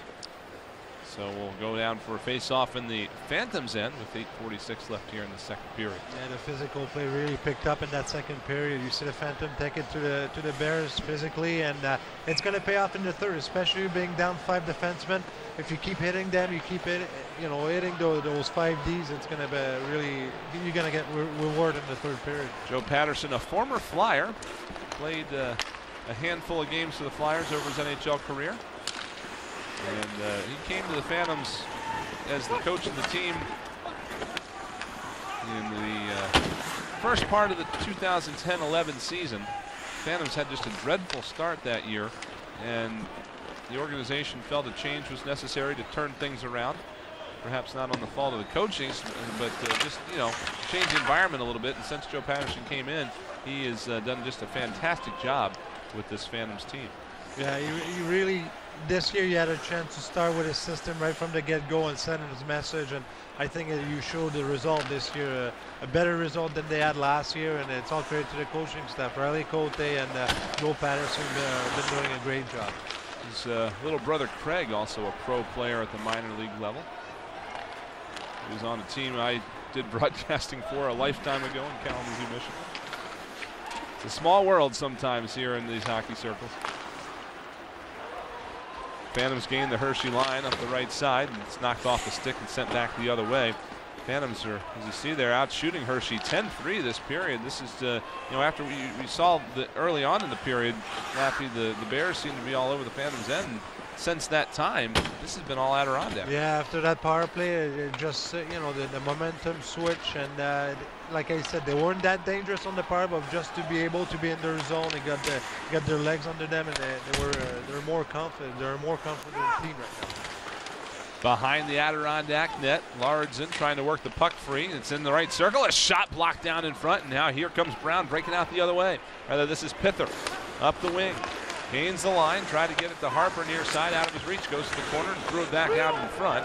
That went clear, and it's picked up by Hershey and carried back out the other way. Kundertek up the right side.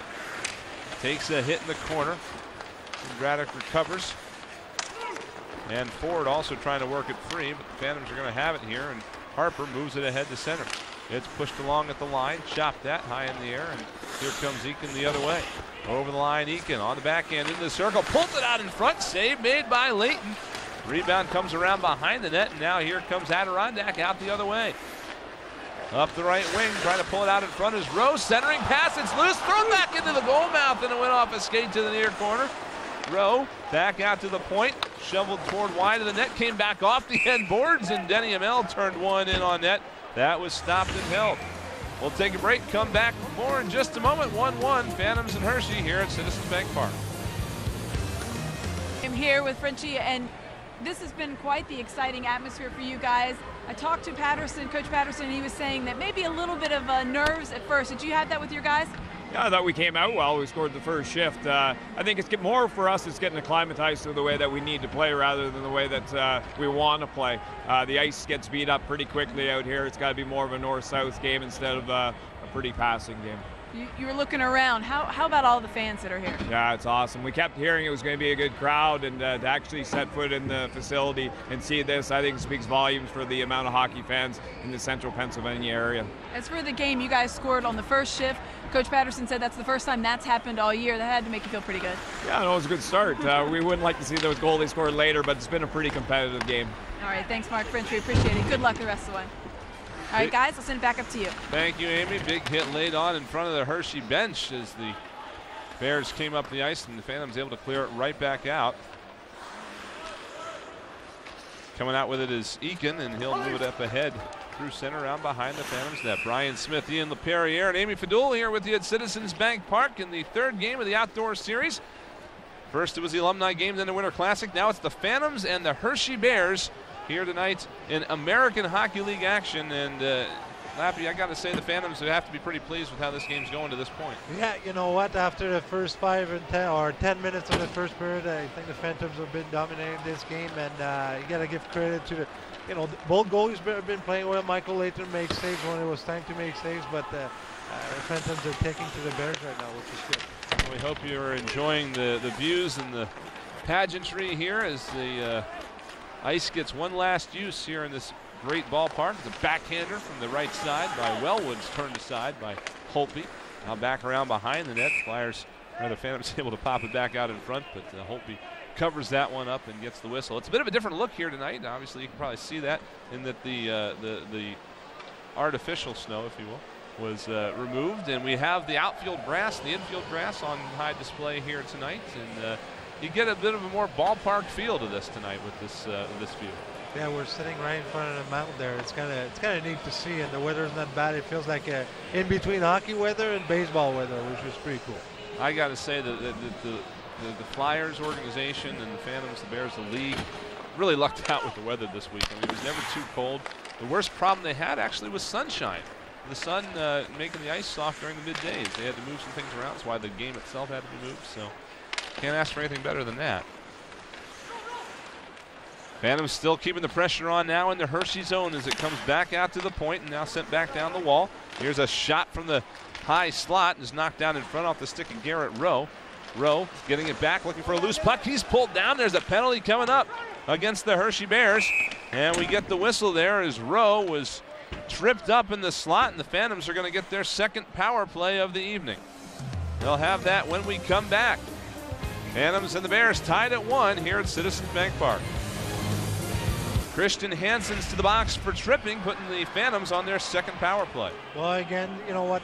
They're outworking the Bears right now. That's why they create penalty situation, and the Phantoms have to take advantage of that power play and to take the lead. And if they do that, they'll have the momentum on their side big time. Now, there are such a thing as bad penalties and such a thing as good penalties, and that was a situation where I don't think Mark French is going to mind that penalty because that was a really good scoring opportunity for Garrett Rowe as we see them working on a spot in this ice here. It was in that dangerous zone, in that red zone. You don't want to, most of the system now, you want to take away that neutral zone, that middle of the ice zone. That's where Rowe almost took that shot, and like you said, it's a good penalty. Every now and then in a situation like this, you see some holes pop up in the ice. They just bring some snow out, some carbon dioxide, just to freeze it and try to keep the surface safe for everybody. It's part of the environment in a game like this, the occasional patching of the ice. So the Phantoms on power play number 2, 0 for 1 with 1 shot on their first opportunity. Working the center point is Gustafson. He plays into the circle, comes back to him, big drive, and a ricochet just wide of the right post. Deflected in front. Holtby was down, but it went just wide of the net. Back out to Gustafson, near side. Here's a drive save made by Holtby. Rebound loose in front, pops back out. Here's another drive from the top of the left circle. Is blocked, comes to the end wall, and brought back up the side. Ryan Patolny without a stick, trying to kick that puck along, can't do it. Here, we got a whistle and a penalty coming up, I believe, on Adirondack as a high stick up into the face of Matthew Ford there. Yeah, Ben Armstrong there tried to take the puck away from him, and he had his stick high a little bit. So that will end the Adirondack power play prematurely. We'll have some 4-on-4 hockey as we get another look at this here. Holmstrom trying to push that puck along, and actually it looks like he was trying to lift Ford's stick, and Ford's stick wasn't there. Yeah. And that is never a fun thing. The good news for the Phantoms is that it didn't draw blood, so it makes it a 2-minute power play, or 2-minute penalty instead of a 4.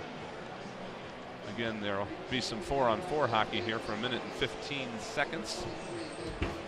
And then the Bears will have an abbreviated power play as we get another couple of spots looked at here on the Winter Classic ice surface at Citizens Bank Park. You really got to love the turnout for this game, Lappy. You know, you had a situation where a lot of these people bought, they have tickets to the other 2 games, and they could have just said, hey, this one might be something we skip out. But everybody came out for all this. It's just been a fantastic experience, I think, for everybody involved.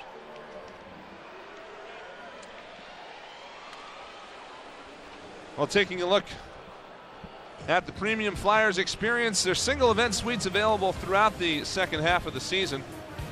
You can watch hockey action this season from a Wells Fargo suite with incredible food options, wait service, and private restrooms. And you and your guests will enjoy an action-packed evening. They'll never forget suites at a Flyers game offer all that and more. For more information, call 215-389-9500 or visit mypremiumtix.com to book your event today. Looks like we're ready to go here with 3:58 left in the second period. We're tied at 1. All the scoring came in the first period. Chris Bork knocked in a rebound off a flubbed shot by Kyle Greentree 28 seconds into the game, and then Mike Tesweed answered with a ricochet shot of his own at 12:03, and that's all we've seen other than some great saves by Braden Holtby. And for that matter, I'm going to knock on wood as I say this, but Michael Layton really hasn't had to work that hard here. No, not that hard, but when he was called for, he made a couple good saves, and it's tough. Like I said earlier, when you're not busy, it's tough to stay in the game, but Michael Layton's he's a veteran. He's seen other games, and he's sharp and ready to go. Phantoms still enjoying a 13-4 shot margin in this period as they work 4-on-4 down in the Hershey zone. It's worked out to the point, and a shot blocked down in front, and the Bears trying to go out the other way, but the rolling puck could not be moved ahead to Bork. And it's loose along the near wall in the neutral zone now. 27 seconds left in the Hershey penalty, then they'll jump on the power play real quick as Kevin Marshall carries one out of his own zone. Gains the red line, rims it around behind Holtby, who's out there to play it. Hamel arrives on the scene, trying to pull it free as well as Pither, but Greentree got to it first. He backhanded it ahead. It was chopped back down by Marshall around behind the net. Hamel cycles back around. Bears will pick this up here as the penalty time expires, and they head on the power play now. 0 for 2 so far this evening with 2 very effective kills by the Phantoms. And Adirondack able to clear that one down. First one down there will be Wellwood. He's all alone, though. Doesn't have much in the way of support. The Phantoms were changing. Now Bork will carry it ahead. He's got Petone going with him. He had his pocket picked as he arrived at the blue line, and just like that, the puck is sent the other way. Yeah, that's what Eric Railwood does so well. We use his speed, if it's on the power play on 5-on-4 like he just did there to make plays like that, and that's why I think he's going to be a good NHLer, sooner than later. Lardson moved it back out, but it's kept in by Eakin at the point. Bears trying to get set up, but Bork is having all sorts of trouble with Tom Sestito. Bork carries it back out to the point, now flips it to McGill on the near wall. McNeil tried to move it back out, but that was knocked down. It ends up back down deep in the Phantom zone. Lardson, see if he can work it free from Greentree, does so. Slides slowly up the boards to the point. Now comes out center point. Bork with a shot blocked in front. It's loose in the slot, and they score!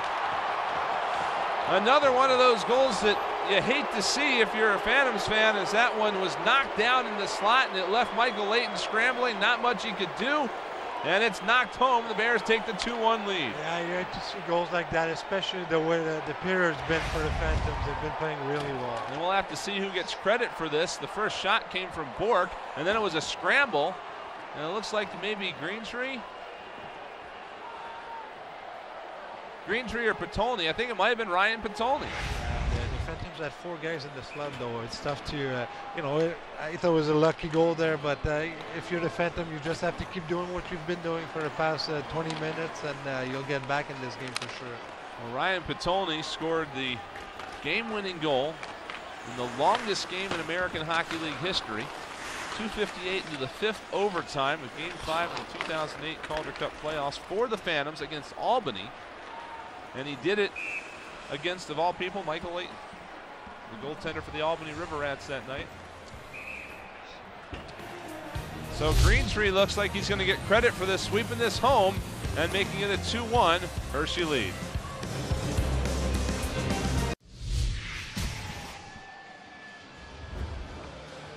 Well, we'll take another look here at this goal that gives Hershey this 2-1 lead. A crazy situation in the slot. It just finds its way past Michael Layton. Yeah, you know what? The Phantoms, not too much to blame there. It was a lucky bounce there. Everybody was playing their position right. It's just sometimes, tonight especially, a couple lucky bounces, and that's another example. And you saw from that angle, it definitely was Kyle Greentree with his 3rd of the season. Ryan Petone got a stick on it, but Greentree got a stick on it after that. So a couple of former Phantoms hooking up to burn the Phantoms. And it's a 2-1 lead for Hershey as we enter the last minute of play here in the 2nd period. Yeah, it makes it extra special for those guys to score, especially in Philly. Cody Eakin gets the other assist as it's a 2-1 lead. A chance in front and a stay made by Holtby. It works loose to the right side of the net and then popped back out in front, and Holtby's able to cover it up. Shane Harper there around the net had a good chance to put it in there. Denny Hamel right there as the Phantoms come right back with another good scoring opportunity of their own. Harper just reached back and pulled it back out in front, but Holtby gobbled it up.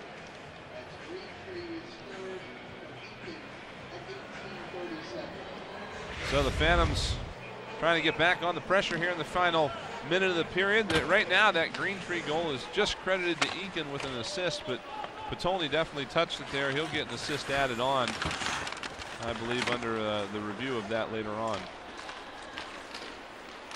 Shot back out to center as Petone tries to move the bouncing puck along. It was blocked down, and here comes Testweed back the other way. Over the line, his shot was blocked, and they'll just be pulled in by Holtby, and he'll cover that up. I like the no quit on the Phantoms tonight, though. You know what? They got scored on. They could, just not quit, but not being as aggressive as they are right now. And I really like what I'm seeing right now.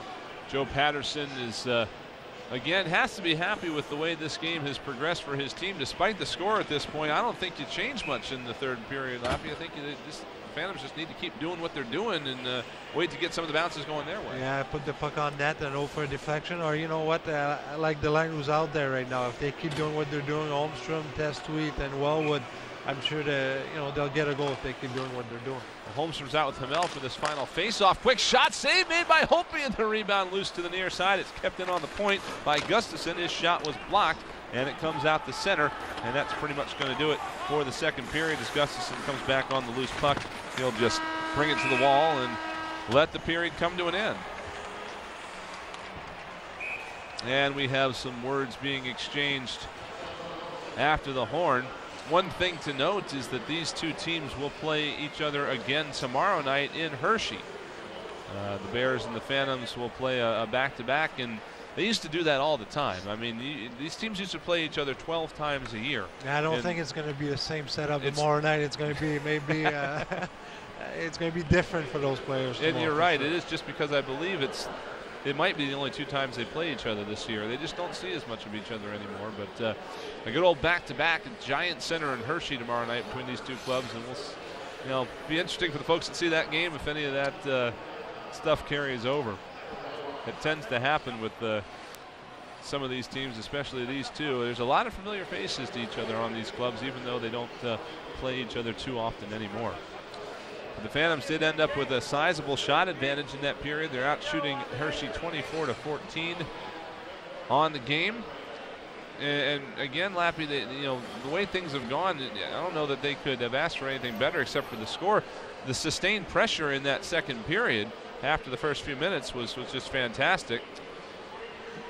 Amy Fadul is ringside and talking with some of the guys that come off the ice. All right, guys, I'm here with Mike Testuide, and great goal there, the equalizer. They got off to a hot start scoring on that first shift. First time, apparently, that's happened all year. They get one back, but talk to me a little bit about your goal. It's just Ben wins a great face-off, and, we work on some plays, and, just went through it to the net, and things get lucky when you throw it to the net, and it went in, so, it's all good, but we're down 2-1 right now. We got to get back in this. You finally got some power plays. Has that been a key because you didn't get any in the first period? Yeah, power plays obviously give us momentum, and that's what we need, getting shots to the net, get traffic in front of this goalie. He's pretty good, so we just got to make sure we're getting traffic, and I think we'll be fine. What's this whole experience been like for you playing outdoor in front of all these people? It's undescribable. It's unbelievable. I mean, all the fans of Philly, all the Phantoms fans out there, it's unbelievable, and thanks to everybody for making this possible. It's unbelievable. I love it. Having the best time of my life. All right, thanks, Mike. Yeah, Good luck for the rest of the game.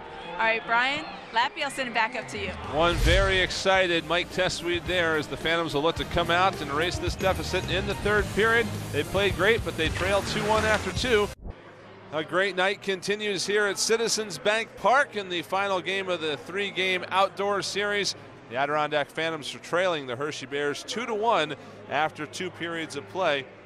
But they've been dominating play so far in that second period. They were dominating play, and they'll be looking to continue as they come back out for period number 3. Well, during the alumni game, players and coaches agreed to our request to wear microphones during the game. Enjoy some of the sights and sounds of the Winter Classics alumni game.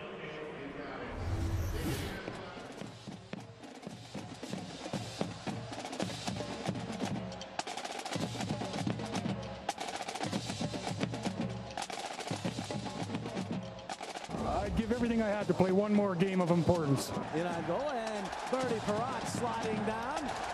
Gets another standing ovation from the crowd here. Where's goalie? Is he supposed to be coaching with us? I thought he was, yeah. He was always scared when he came into Philly anyway. Look out here, Ron Duguay, a breakaway in on Bernie.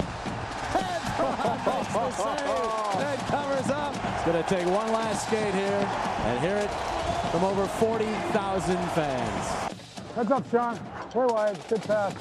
Who said there wouldn't be any physical? What a hit by Mark Recchi, still getting it done. You're always favoring the Rangers. Come on. Always favoring the Rangers. Get out of the road. And the Flyers move up. Lindros across to Leclerc, and he scores! 2/3 of the Legion of Doom back together. Oh, God. And they move on in again for a shot save. Rebound, and they score! Change him up, change him up, change him up. Yep. Podine gets himself a penalty shot, a chance for his second goal of the game. And he goes. Oh, the move was there. He just didn't finish it off. And until I put it just about over the netting behind the glass, it looked pretty good. Yeah. We thought you were going to pull the groin after that save on the penalty shot. I know.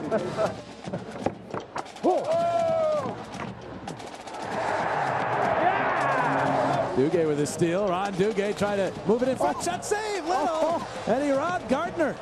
Well, it helps when they hit you in the face. Survive another one. A standing ovation from well over 40,000 fans here at Citizens Bank Park. What a treat watching the Flyers alumni defeat the Rangers alumni 3-1. It was tremendous. What a great experience, not only for the players involved in that game, but for the fans that got to watch them. I mean, you're talking about probably a good generation and a half of fans who have never seen Bernie Perrant actually play hockey, and they got to see it one more time there. That's what amazed me about the alumni game. That's, you know, probably half or maybe three-quarters of people were at the game. Never seen most of those players play, but they show up, they cheered them on. It was just great to be part of it. And to see the generations mixed together, Prop and Poulin playing with McLeish and Roenick and things like that. I mean, it just, you know, for me, it felt like somebody took a video game and brought it to real life. Yeah, well, and you brought Eric Lindros back in town with a big smile on his face with Bobby Clark. Who would have thought you would have seen that? But it's just great to have everybody on board, and it was a great event. It was just a great time, and I don't think anybody's going to forget it anytime soon. We'll have more coming up in this second intermission. It's 2-1 Hershey after 2 periods at Citizens Bank Park.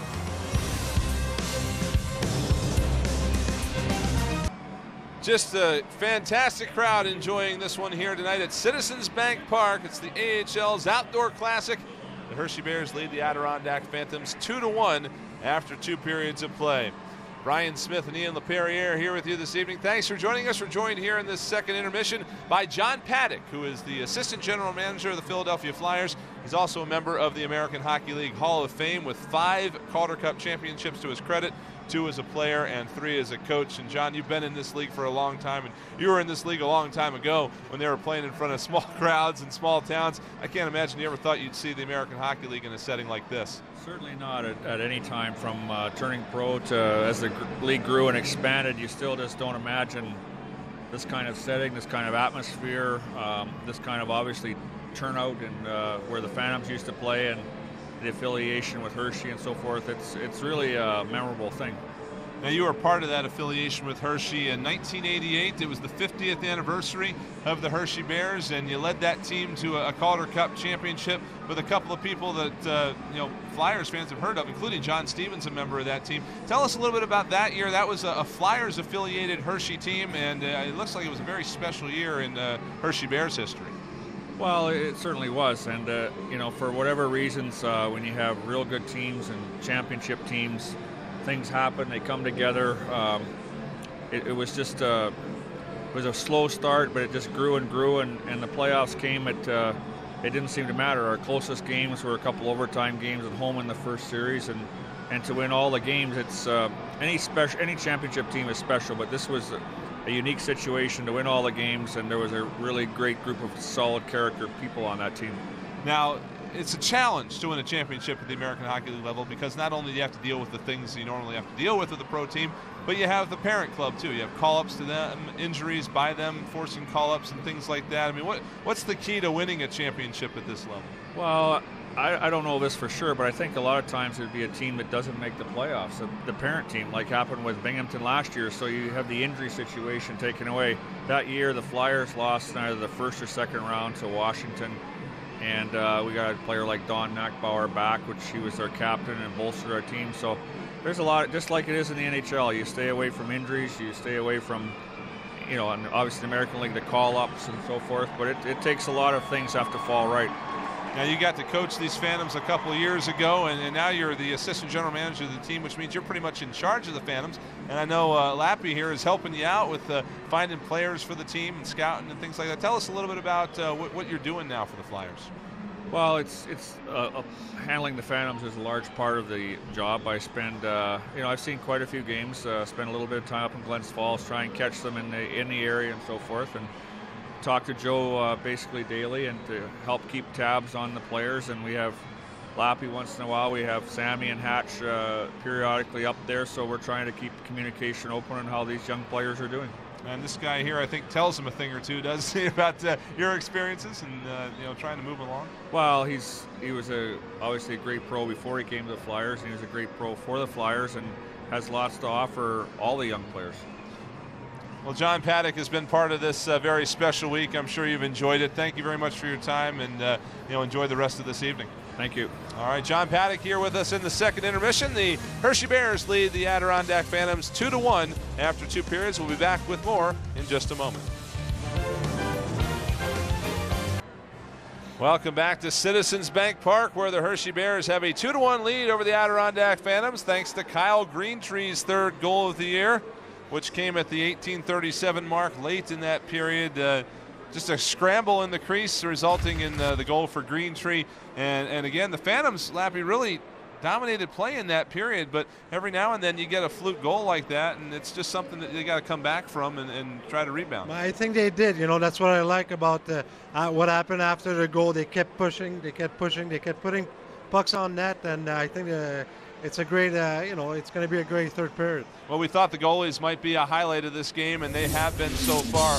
Michael Layton hadn't seen a lot of pucks, but the ones he had, he's done very well on. Yeah, he made saves when it was time to make those big saves. He wasn't that busy. It's tough mentally to be sharp, but he made those saves at the right time. Meanwhile, at the other end, Braden Holtby is the only reason Hershey's got this lead right now. Yeah, it could be easy 4-1 for the Phantoms right now if it wasn't for him. And now we get another look at this goal at the end by Greentree. Just bounced around there. Next thing you know, it's in the net. Yeah, there's not that breakdown on that goal there. There's not too many mistakes. It was just a lucky bounce. Well, you see the Phantoms dominating in shots in that period. They have a 24-14 advantage on the game, and they've pulled ahead on the scoring chances as well. Hershey's getting in the way of some pucks, and the special teams have been kind of what we thought they might be. It's been a pretty good battle with 2 of the best penalty kills in the league, and in Hershey's power play, the Phantoms have handled it very well. Yeah, that's good. That's the key. If you're going to take penalties, you better kill them, especially against a team like that who's #1 in the league, and they really count on their power play to win games, and the Phantoms have been doing a really good job. Well, the Flyers are off tonight, getting ready for Ottawa tomorrow, but a few of them are here tonight. Wayne Simmons taking this game in tonight. We'll step aside and come back with the 3rd period for you here in just a moment from Citizens Bank Park. We have a new record. You heard me talking to the AHL commissioner. He thought they doubled it. Well, they did. The previous record was 21,000.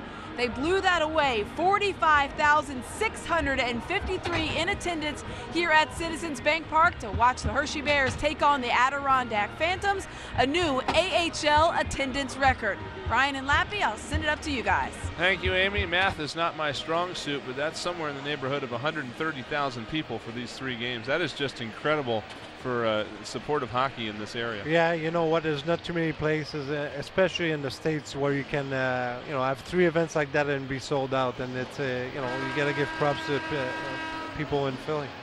The Phantoms are looking to keep doing what they've been doing here. They had a fantastic 2nd period. They can get a fantastic 3rd going here. They might be able to pull back ahead, but the Bears want to put this one away. It's a 2-1 Hershey lead as we drop the puck for period number 3. And Chris Bork, the first goal scorer for the Bears, controls off that draw. Hershey able to move it ahead, but it's blocked down in front of the benches, and Mike Testweed pushes it along. Here's a shot that was blocked. It popped back around into the corner, and now it's chipped up into the netting and out of play. They don't have seats close to the rink at these games, but they still have the netting in place just to make sure everybody stays safe. I like what Joe Patterson just did there. He started with his hotline tonight, Wellwood, Testweek, and Holmstrom, and it paid dividends early. They put it deep, and they start working in their zone. The Flyers conclude their 3-game homestand tomorrow against the Ottawa Senators. It's a 1 p.m. matinee game, and then following an entire week on the road next week, the Flyers return to the Wells Fargo Center on January 17th to host the Minnesota Wild. Great seats are still available for all these matchups and all January home games. Call 215-218-PUCK or visit PhiladelphiaFlyers.com. Quick shot off the near wall by Bork is wide, and it ricochets out to center. Bork able to wrap it around and get it out, and now here come the Phantoms back up through center. Wellwood couldn't continue it along and ends up down back behind Layton. Push it into the corner. Phantoms working there trying to get it out. It's Marshall pushing it ahead. Testweed couldn't chip it along. He'll get it on the 2nd effort though and pop it out to center. Loose at the Phantoms line. Marshall will regroup into his own end. He'll take the return pass and turn it up the left wing. Couldn't get it through traffic. It's knocked down and sent back in by the Bears defense. Kundratic getting it in deep. And now Matthew Ford trying to dig it free. A quick shot by Petolny, hit the side of the net. And now Gustafson and Petolny battling in the corner. Ends up coming up the wall. And here come the Phantoms out the other way. Wrapped around in deep. Kalinsky chasing for Adirondack, but Holtby will slow that down. Plays it up the boards, but it's knocked back down and sent back in around behind the net. Popped out in front, cleared quickly to the near side. We've got a whistle, and we've got a penalty, at least one, as Harper got into it in the near side. McFlicker was there. We'll see what we get. Was that a retaliation for that trip on the goalie there? I'm not sure. May very well have been. It's Kundratic going to the box, and looks like it's going to be, I believe that was a roughing indication by Jamie Koharski, so we're going to get a Phantoms power play, their second of the game. Holtby took a little bit of a walk here and paid the price for it a little bit. Oh, that's what, okay, it was a delay in game call. I didn't think that looked like a roughing call that Jamie Koharski made. It's hard to see from up here. We're pretty far back from our vantage point here at Citizens Bank Park. But it was a delay of game call for that goal bump, and so the Phantoms are headed back on the power play. Hershey able to clear it right off the draw, and here comes Eric Gustafson up through center. Gustafson down the right side with it. Wrapped around and moved back out to the point, but it eludes Jason Akeson at that point. He'll come all the way back around. He's being pressured quickly there by Christian Hansen. Hansen coughed it, or able to work it free, and Kane moved it out in front, looking for a man there as a shorthanded opportunity developed. Phantoms able to snuff that out. Gustafson will move it ahead. Here's Wellwood moving along. He'll shovel it down into the near side corner, and it's wrapped back around where Hershey's going to pick it up and carry it back out again. O'Coin's going to have it here for the Bears. He lost the handle, and Akeson grabs the loose puck and carries it ahead through center, halfway through the penalty now. Chip back out through the slot, and Rowe could not quite kind of stick on it. Came back out in front again, and Testweed again couldn't find the handle. Knocked down in front was Testweed as it comes back out to the point. Now here's Blake Kessel holding, shooting, blocked. Goes to Hamel, and back out to Akeson, center point. Big drive, that hit the goalpost. Goes to the corner for Hamel. Worked back around behind the net.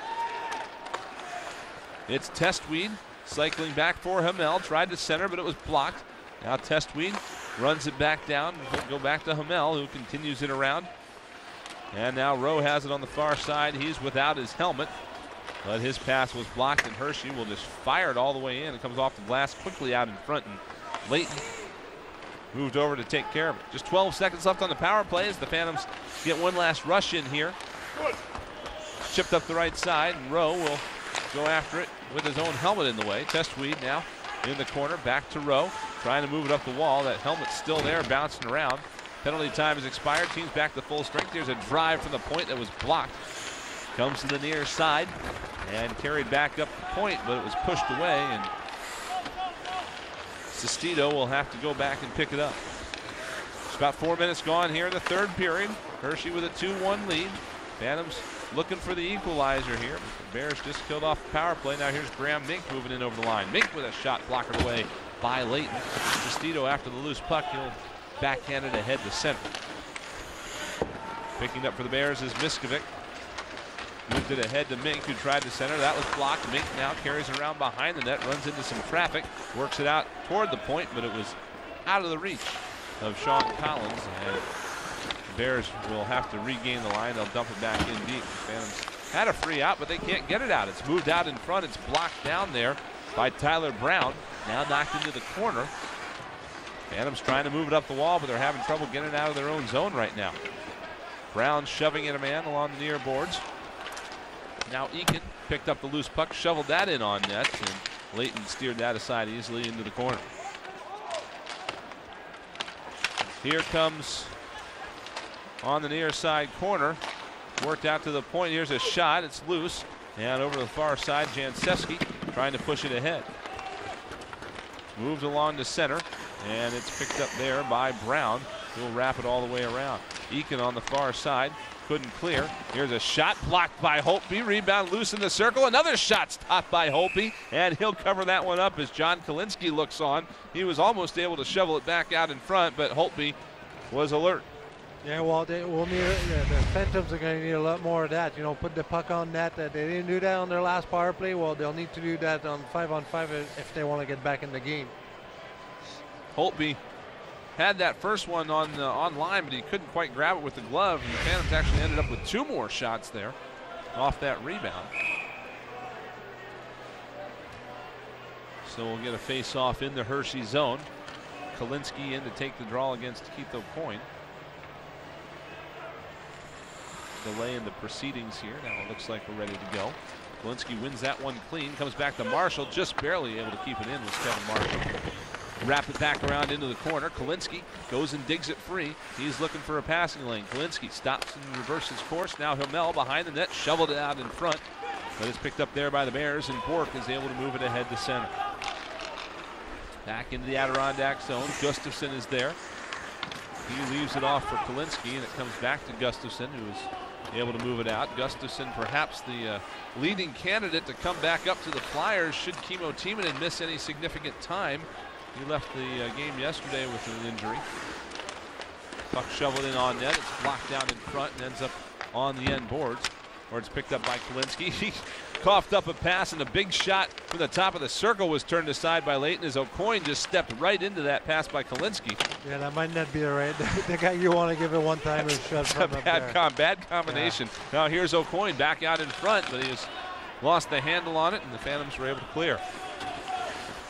Yeah, Gustafson had a great year this year until his injury, and he's one of those guys that, you know, if he gets got an upper body injury, it's better. And you know, he's such a good skater that it won't really hurt him. And I'm sure when he gets back, he's going to be fine. Jason Akeson is off for repairs. He took a stick in the mouth, and he's getting looked at by the Phantoms trainer Greg Loudon as the Bears ice that one. That can't feel good. We'll get a look at it here as Akeson gets some treatment. Doesn't look like it was seen or didn't drew any blood, but there it is. O'Coin just clipped him with the tip of his stick. He looks like the 4th Jonas Brothers, doesn't he? A little bit? No? Yeah, well, just a tad. Yeah, just a tad. He's got his Halloween costume ready for next year. Clearing attempt kept in on the point, wrapped back around behind the Hershey net, and the Bears trying to clear. Rowe able to keep it alive. Now down in front. Here's Sestito with a chance. Comes back out to the shot and a save. Holtby rebounds loose in the slide. Here's a drive. It's in. They score! Luke Pither was on the left post, and it looks like he tipped it home off the rebound. The Phantoms have tied it at 2. What a great play by Tom Sestito coming out of the corner, using his size and his hands. For a big guy, he's got great hands. And great play by Tom Sestito, and Pitter was right next to the net. Sometimes guys, you know, skate away from the post, but Pitter just stayed there for a rebound. And Tom Sestito made this happen with a great move. He pulled it back out in front. First 2 shots were stopped. The 3rd shot was blocked down, but then it came right to Pither, and he is just in the right place at the right time. Stick on the ice, and he's able to tip it past Braden Holtby. And look at that reaction. I love the celebration, though. I don't know what it is, but it was nice. So the Phantoms have tied this one up here with 12:49 left to go in the 3rd period, and they're looking for more. Denny Himmel wrapping it around behind the Hershey net, and Kalinske comes in looking forward in the corner. It's worked to the circle, a shot save made by Holtby, and we get a whistle, and I'm not sure why. Luke Pither, with the goal of his young career, has tied this one at 2 here at Citizens Bank Park.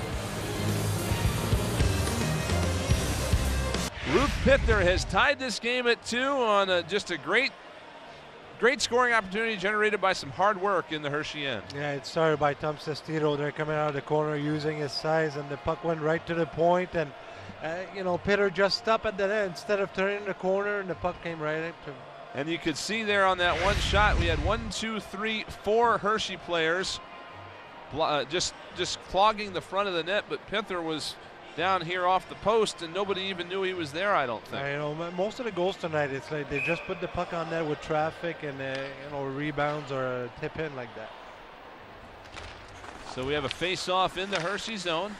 Phantoms win the draw off the end boards. It's popped back out in front, hit the side of the net. Out to the point, another drive is blocked. Actually, I went wide to the net. Ricochets near side, and it's flipped back up the center. Just the second of the year for Pither. And it's tied this one up at 2. Phantoms get it in deep. Denny Hamel behind the net. Got it off to John Kalinsky. Flipped it back over to Hamel. He'll put it behind the net again. Kalinsky tried to get there. Oh, out of the slot has stopped by Holtby as Harper came out of nowhere. Picked up that loose puck and had just a fantastic chance. Now we get a whistle and offsides against the Phantoms. That one had just barely come out over the line before Kalinsky fired it back on net. I got to tell you, when John Kalinsky left here with the Phantoms 3 years ago, he was a young kid. It's kind of, well, it's nice now to see him come back as a grizzled veteran, lots of NHL experience, and he's really part of the leadership now of this Phantoms team. I think that you need that, you know, especially with a young team like the Phantoms have this year. You need guys like Denny Hamel, and you need guys like him to, you know, to mentor those guys. You know, they're new. They just, some of those guys, the first time they live on their own in apartments and stuff like that. They need the old veterans like that to help them out. Older, I should say, not old.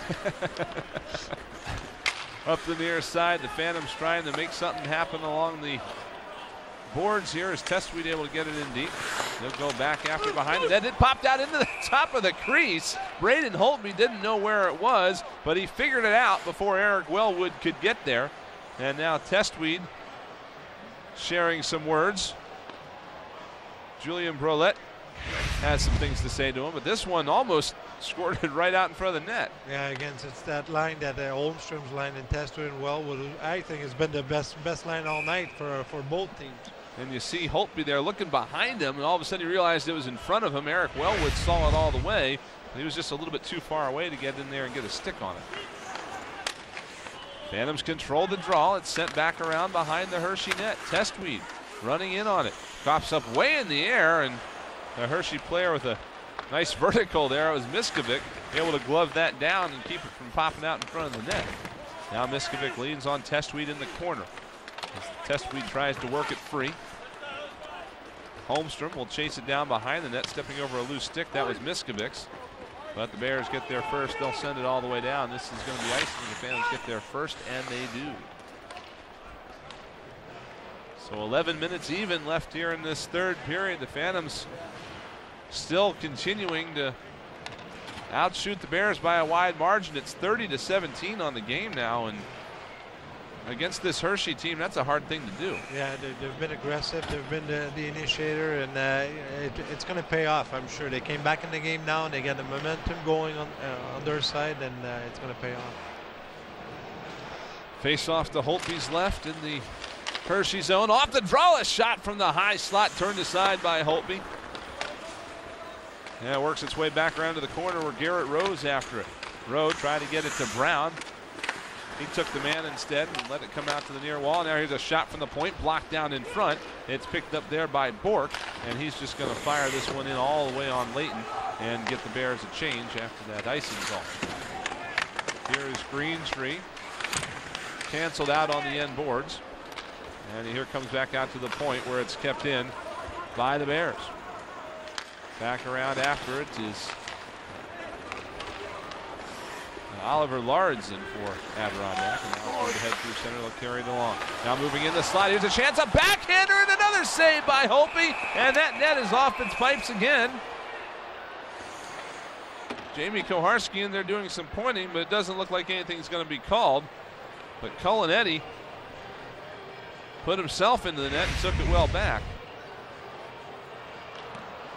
A great opportunity there again for Luke Pither, who's only got 2 goals this season, who's looking for a second of the night there. Great pass by Tyler Brown there from the board. And, you know, you drive the net there and you're going to open up stuff. And that's what Eddie did. Cullen Eddie just drove the net and he opened up that seam. Lappy, why do you think the Phantoms have chosen this aggressive style tonight here against the Bears? Well, you know, other than that first goal, they simplify their game. You know, instead of trying to make that fancy play, they go north-south like the Hershey coach said they should do. You know, you just go north-south, especially when you get a bad ice, and I think that's what the Phantoms are doing tonight. Here is Eakin at center. They'll just move it back to Collins at the Hershey line, rink wide to Kondratek. And he'll fire it in deep. After it is Kessel in the corner. He's able to pressure off a Hershey forechecker, and Phantom's able to clear it out. Race to the puck in the near side corner. Holtby looking on as players crash, trying to pull this free. Working it out for the Phantoms was Sestito, but it will come to a Hershey stick, and here come the Bears the other way. Eakin was stood up at the line. He'll get the puck on in deep, and now he gets it back, does Eakin. Worked back out to the point. Quick shot stopped by Layton. Puck pops high in the air. It's gloved out the center, and it's moved ahead. And here's Hamel on a breakaway. Hamel moves in, shoots, and a save made by Holtby. Hamel had some pestering coming from behind, but he still got the shot away, and Holtby able to turn aside. At the other end, here's a drive stopped by Layton, and he's going to cover that one up and get the whistle. End-to-end action here as both goalies come up great. One end to the other, and Denny Hamel turned aside. We'll be back in just a moment. All right, we are back here, Eyesight on the Winter Classic. Riley Cote joining me now an assistant coach with the Phantoms. You guys get the equalizer from Luke Pither there. He doesn't have a lot of goals in the season, but that had to make you feel good. Yeah, you know, those are the goals we need right now. Is from anybody slugging it out there. So, you know, we have our guys scoring regularly, and it's always good to see a guy that to contribute on the offensive side of things. So, big all props to him, and we got to keep continued success and finish off a 3-2 win here. So. All right, it has to be good for you to be back in Philadelphia, I imagine, right? It's awesome. Great atmosphere. Can't beat this this crowd here in Philly, and great game. Started off a little slow. Boys battled back, shooting pucks, funneling pucks to the net, and we're getting our chances. So we continue to do that, and we'll pick up some trash and finish this thing off. All right, thanks, Riley. All right, appreciate it. Guys, we'll send it back up to you.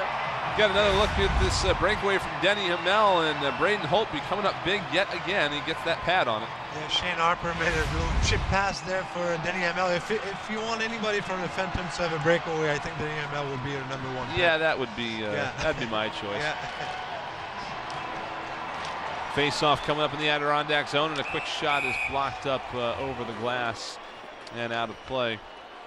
I once watched Denny Hamel when he was with the Binghamton Senators. He was at a morning skate at the Spectrum, getting ready to play the Phantoms, and you know, they were just practicing, and he was practicing one-timers. He shot a puck through the glass. Yeah, he's good. It didn't, you know, it didn't shatter the glass. It went through the lower corner of the glass behind the net. That's his number one ammo. He's got a great shot, and he used it quite a bit too. If there had been a goal judge there, he would have been dead. And ever since then, it just seems every time he takes a shot, you just hope nobody's in the way. Far side point drive blocked off a sliding Phantom. It's moved ahead through center, and this is going to be an icing call. We'll come back down to the Phantom's end. I'd like to welcome those of you who are joining us after watching the Sixers defeat the Pistons in their home opener.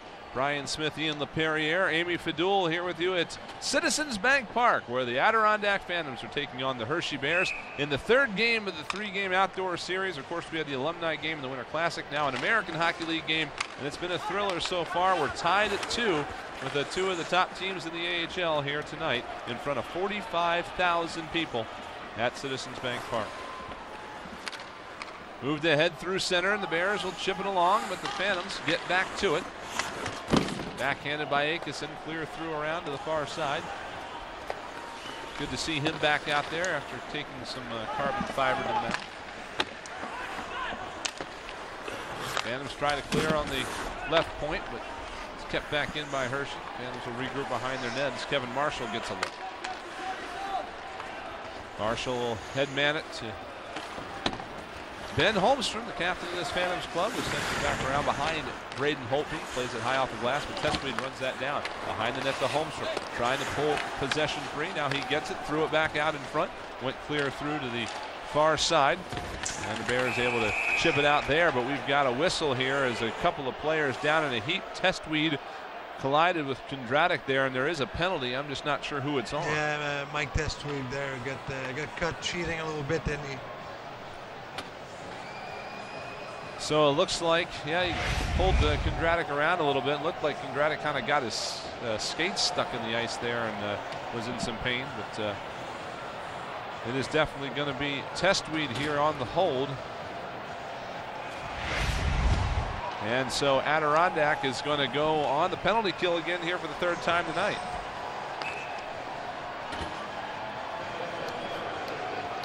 Yeah, there's no bigger penalty king than right now. 7 minutes left in the game.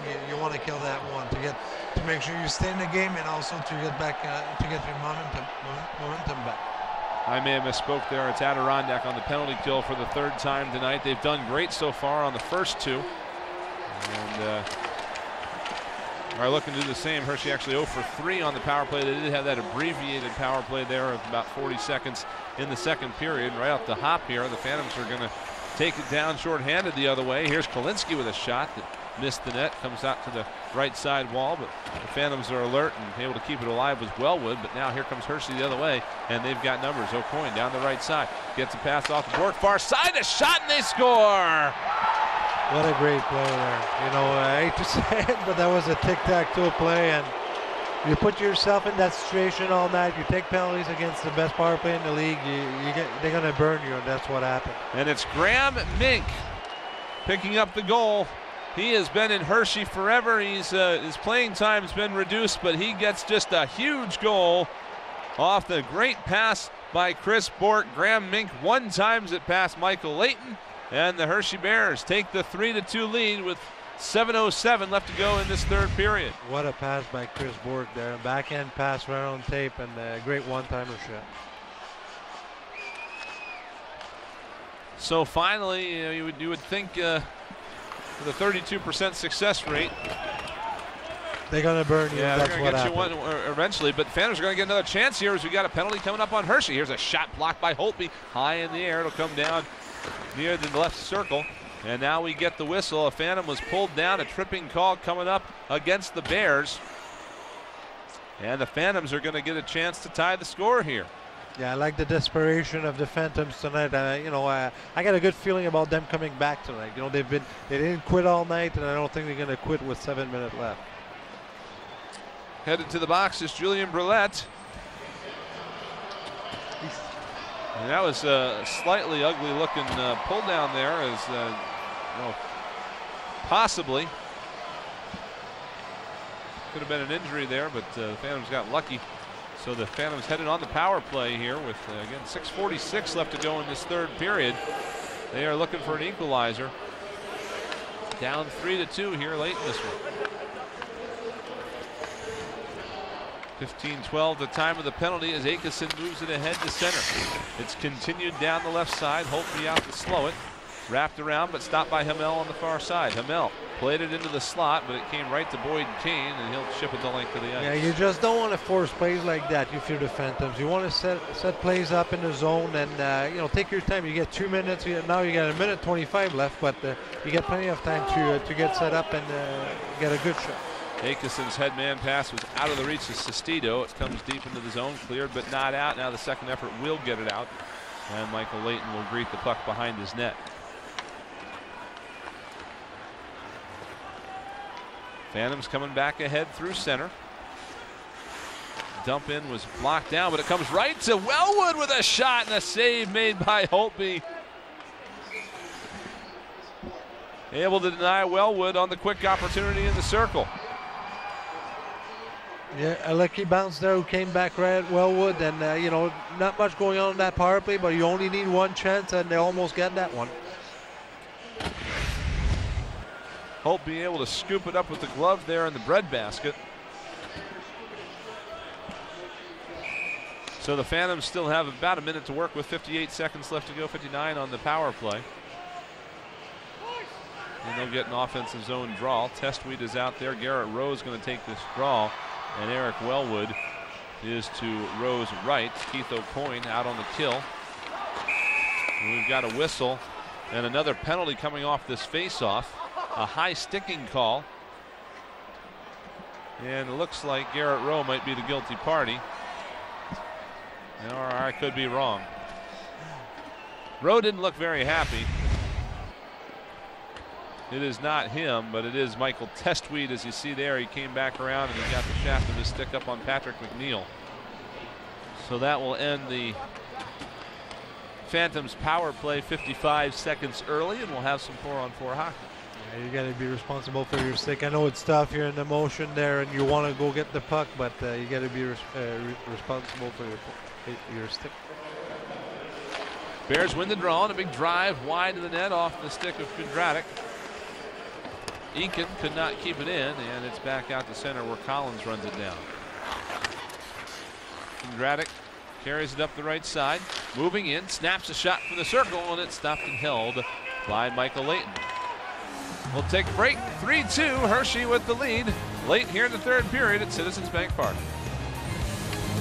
Well, the Adirondack Phantoms have played a heck of a game here tonight, but they still find themselves at the moment on the wrong end of the scoreboard. 3-2, Hershey with the lead with 5:25 left to play in this third period. Brian Smith, Ian LaPerriere, Amy Fadul here with you tonight. We hope you're enjoying this one.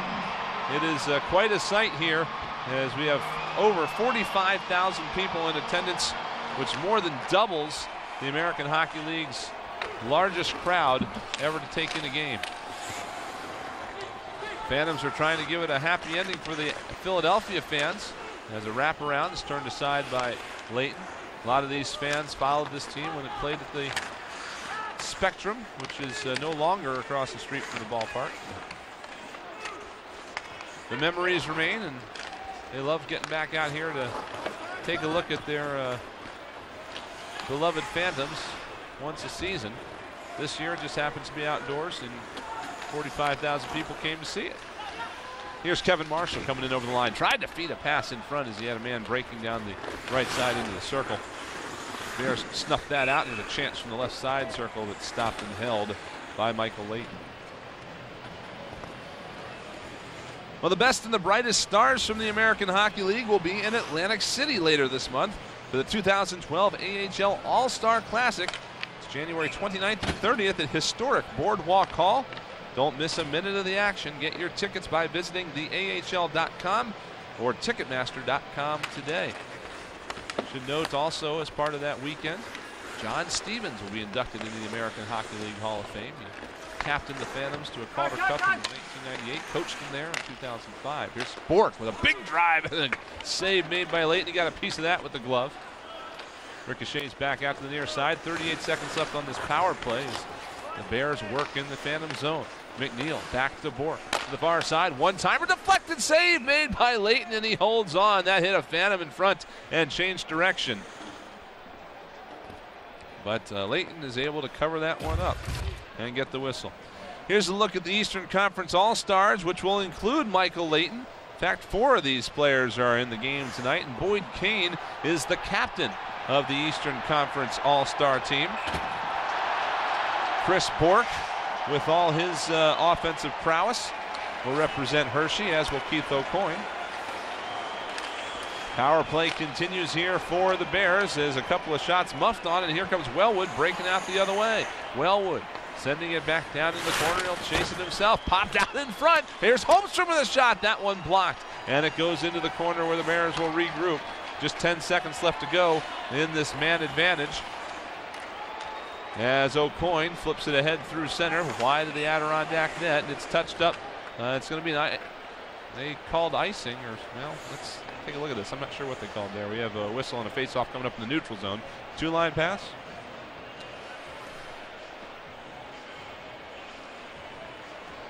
We're still showing 1 second left on the power play. Oh, this is icing against Hershey. Excuse me, I'm just a little mistaken there. Some action on the field that we were a little bit distracted by. Icing against the Bears, so the comes to the far side circle on the draw. And up to pick it up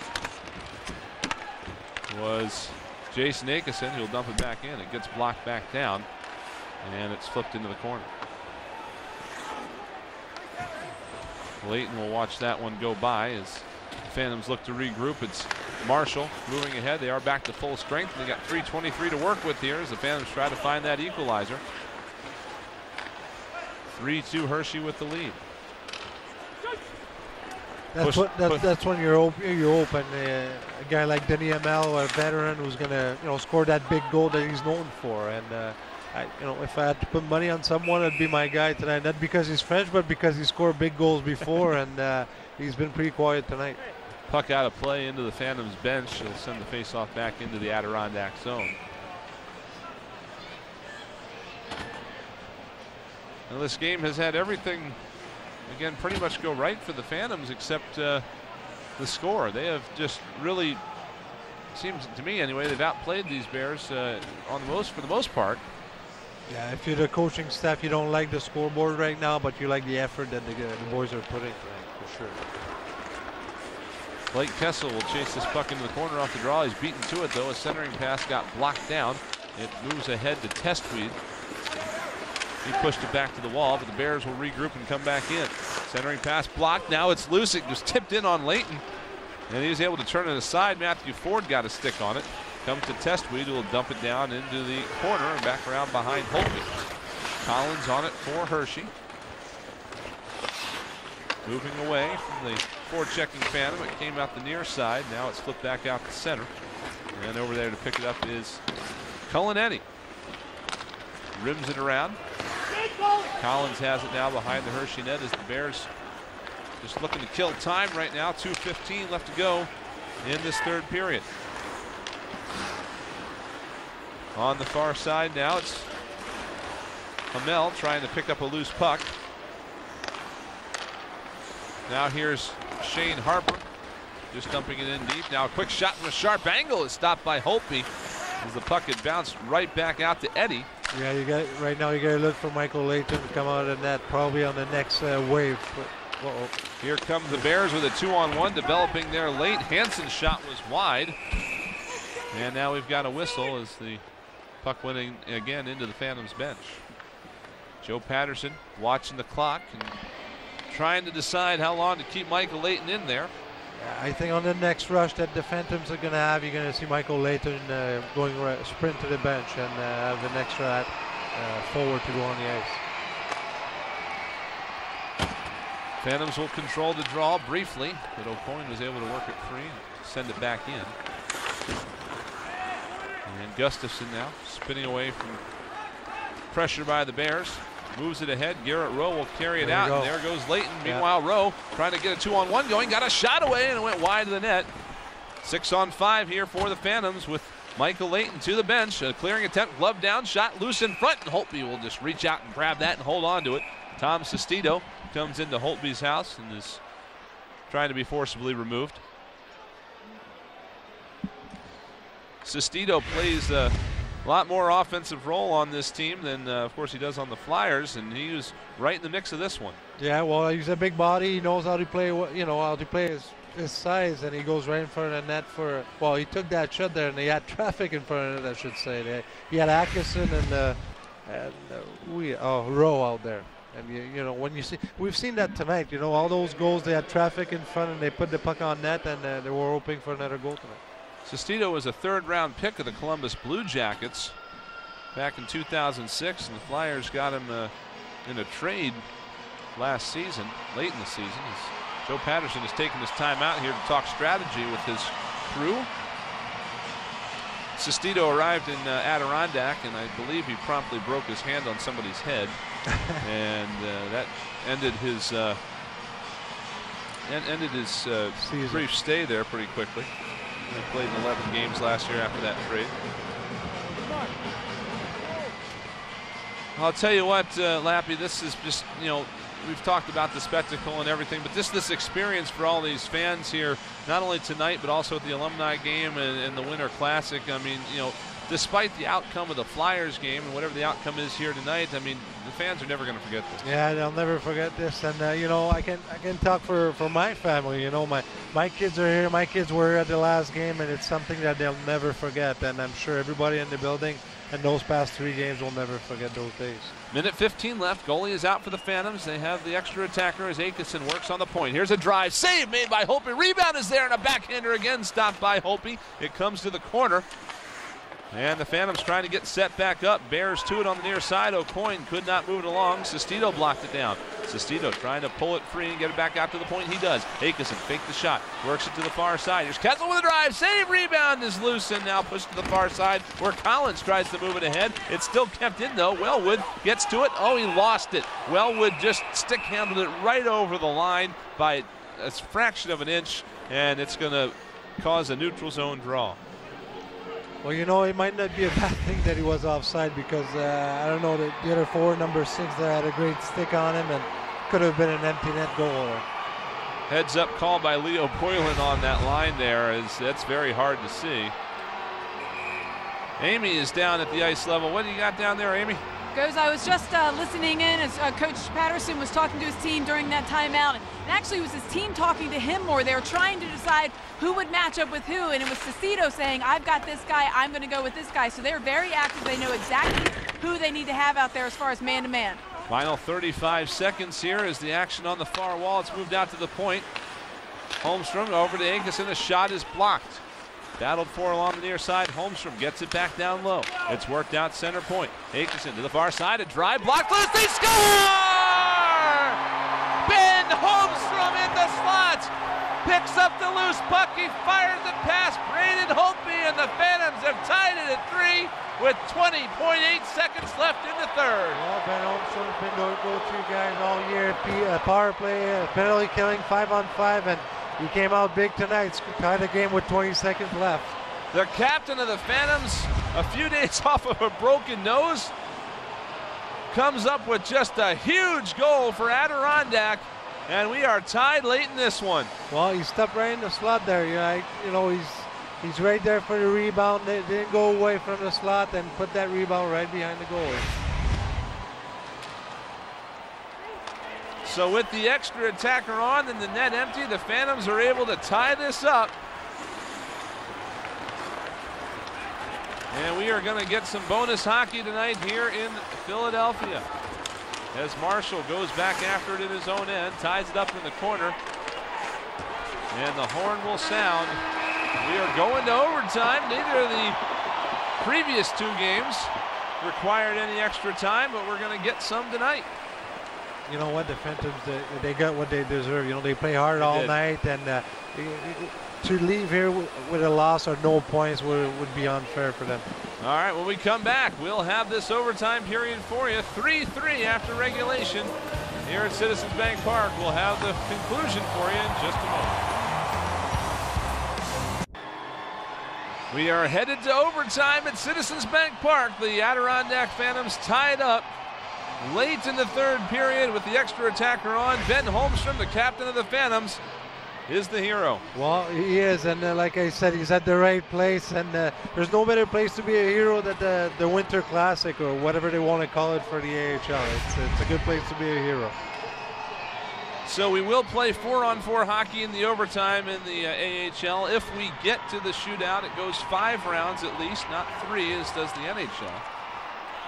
But we got 5 minutes left before we get to that point, and we'll see what happens here with this 4-on-4 action. Either way, though, the Phantoms, like you said, Lappy, they've pretty much at least gotten a point out of this, which, you know, they deserved at least that. They deserve a chance to go after the win here tonight, the way they've played this game. Yeah, they took it to the Bears most of the night, and they deserve a win tonight. Here comes Patrick McNeil through center, poked off his stick, but O'Coin grabs it at center. He'll circle back to his own line. He's got Bork coming back to help out on this rush, and now we'll feed him up the left wing. Bork tried a toe drag, got hit and knocked off the puck. Now it comes back to McNeil. He carries it out to the point. McNeil stops, gets upended, and now it's carrying it out to center as the Phantoms wanted a penalty there. Here come the Phantoms the other way. Wellwood feeding a man in front, backhanded, they score!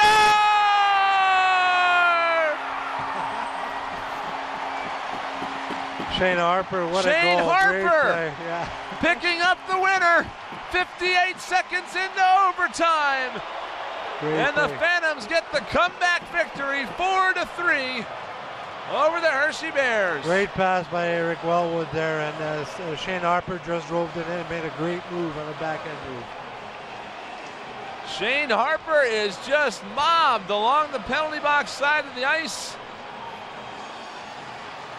And the Adirondack Phantoms give this night a memorable ending.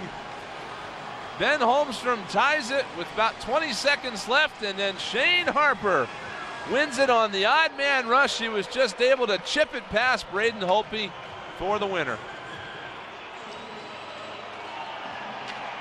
Great pass by Eric Wellwood there. Shane Harper, great move, backhand move. You know, he's not known to be a goal scorer, but he scored probably the biggest goal of his career so far. Pulled it to the backhand, did Harper, and was just able to push it through Holtby's pads. You'll see how this develops here. Wellwood carried it through and just jammed that pass through. He pulled the backhand and just found a hole through the pads of Braden Holtby, who didn't have many holes in him tonight. But Shane Harper gets probably the biggest goal, at least of his professional career. I can pretty much tell you that. And the Adirondack Phantoms are the winners of the AHL's Outdoor Classic. Amy Fadul is down ringside, and she's got Shane Harper. All right, guys, we were just watching Shane's goal up on the big screen, the Jumbotron here. Shane Harper, player of the game. What did you see there? It looked like you went 5-hole on him. Yeah, we had like a 2-on-1 there. I fed it to Wellwood, and he made a real nice pass over. And I just tried to grab it and maybe go 5-hole, and snuck in. You got a piece of it, but it snuck in. What a great way to end it. Yeah, what a great way to be the hero, right? He was hard. Holtby was hard to solve all night, but you guys really got to him a little bit later. But what was it about him tonight? Well, I mean, every time we play him, he's great. We knew that going in. I think it was a goalie battle. I mean, Leighton's unbelievable. They're two of the best goalies in the league. So we were just trying to get shots on him, and Holmstrom with a huge goal there with, what, 20 seconds left? Man, couldn't be under better right now. That's awesome. How has this been? 45,000 plus on hand here at Citizens Bank Park. You guys coming back to Philadelphia, and you get the win in overtime. Yeah, it's unbelievable. We knew it was going to be pretty fun coming here, but honestly, I don't think anybody expected it to be like this. It's unbelievable. A better way to end it than a win, right? Yeah, unbelievable. Thank you. All right, thanks, Shane. All right, guys.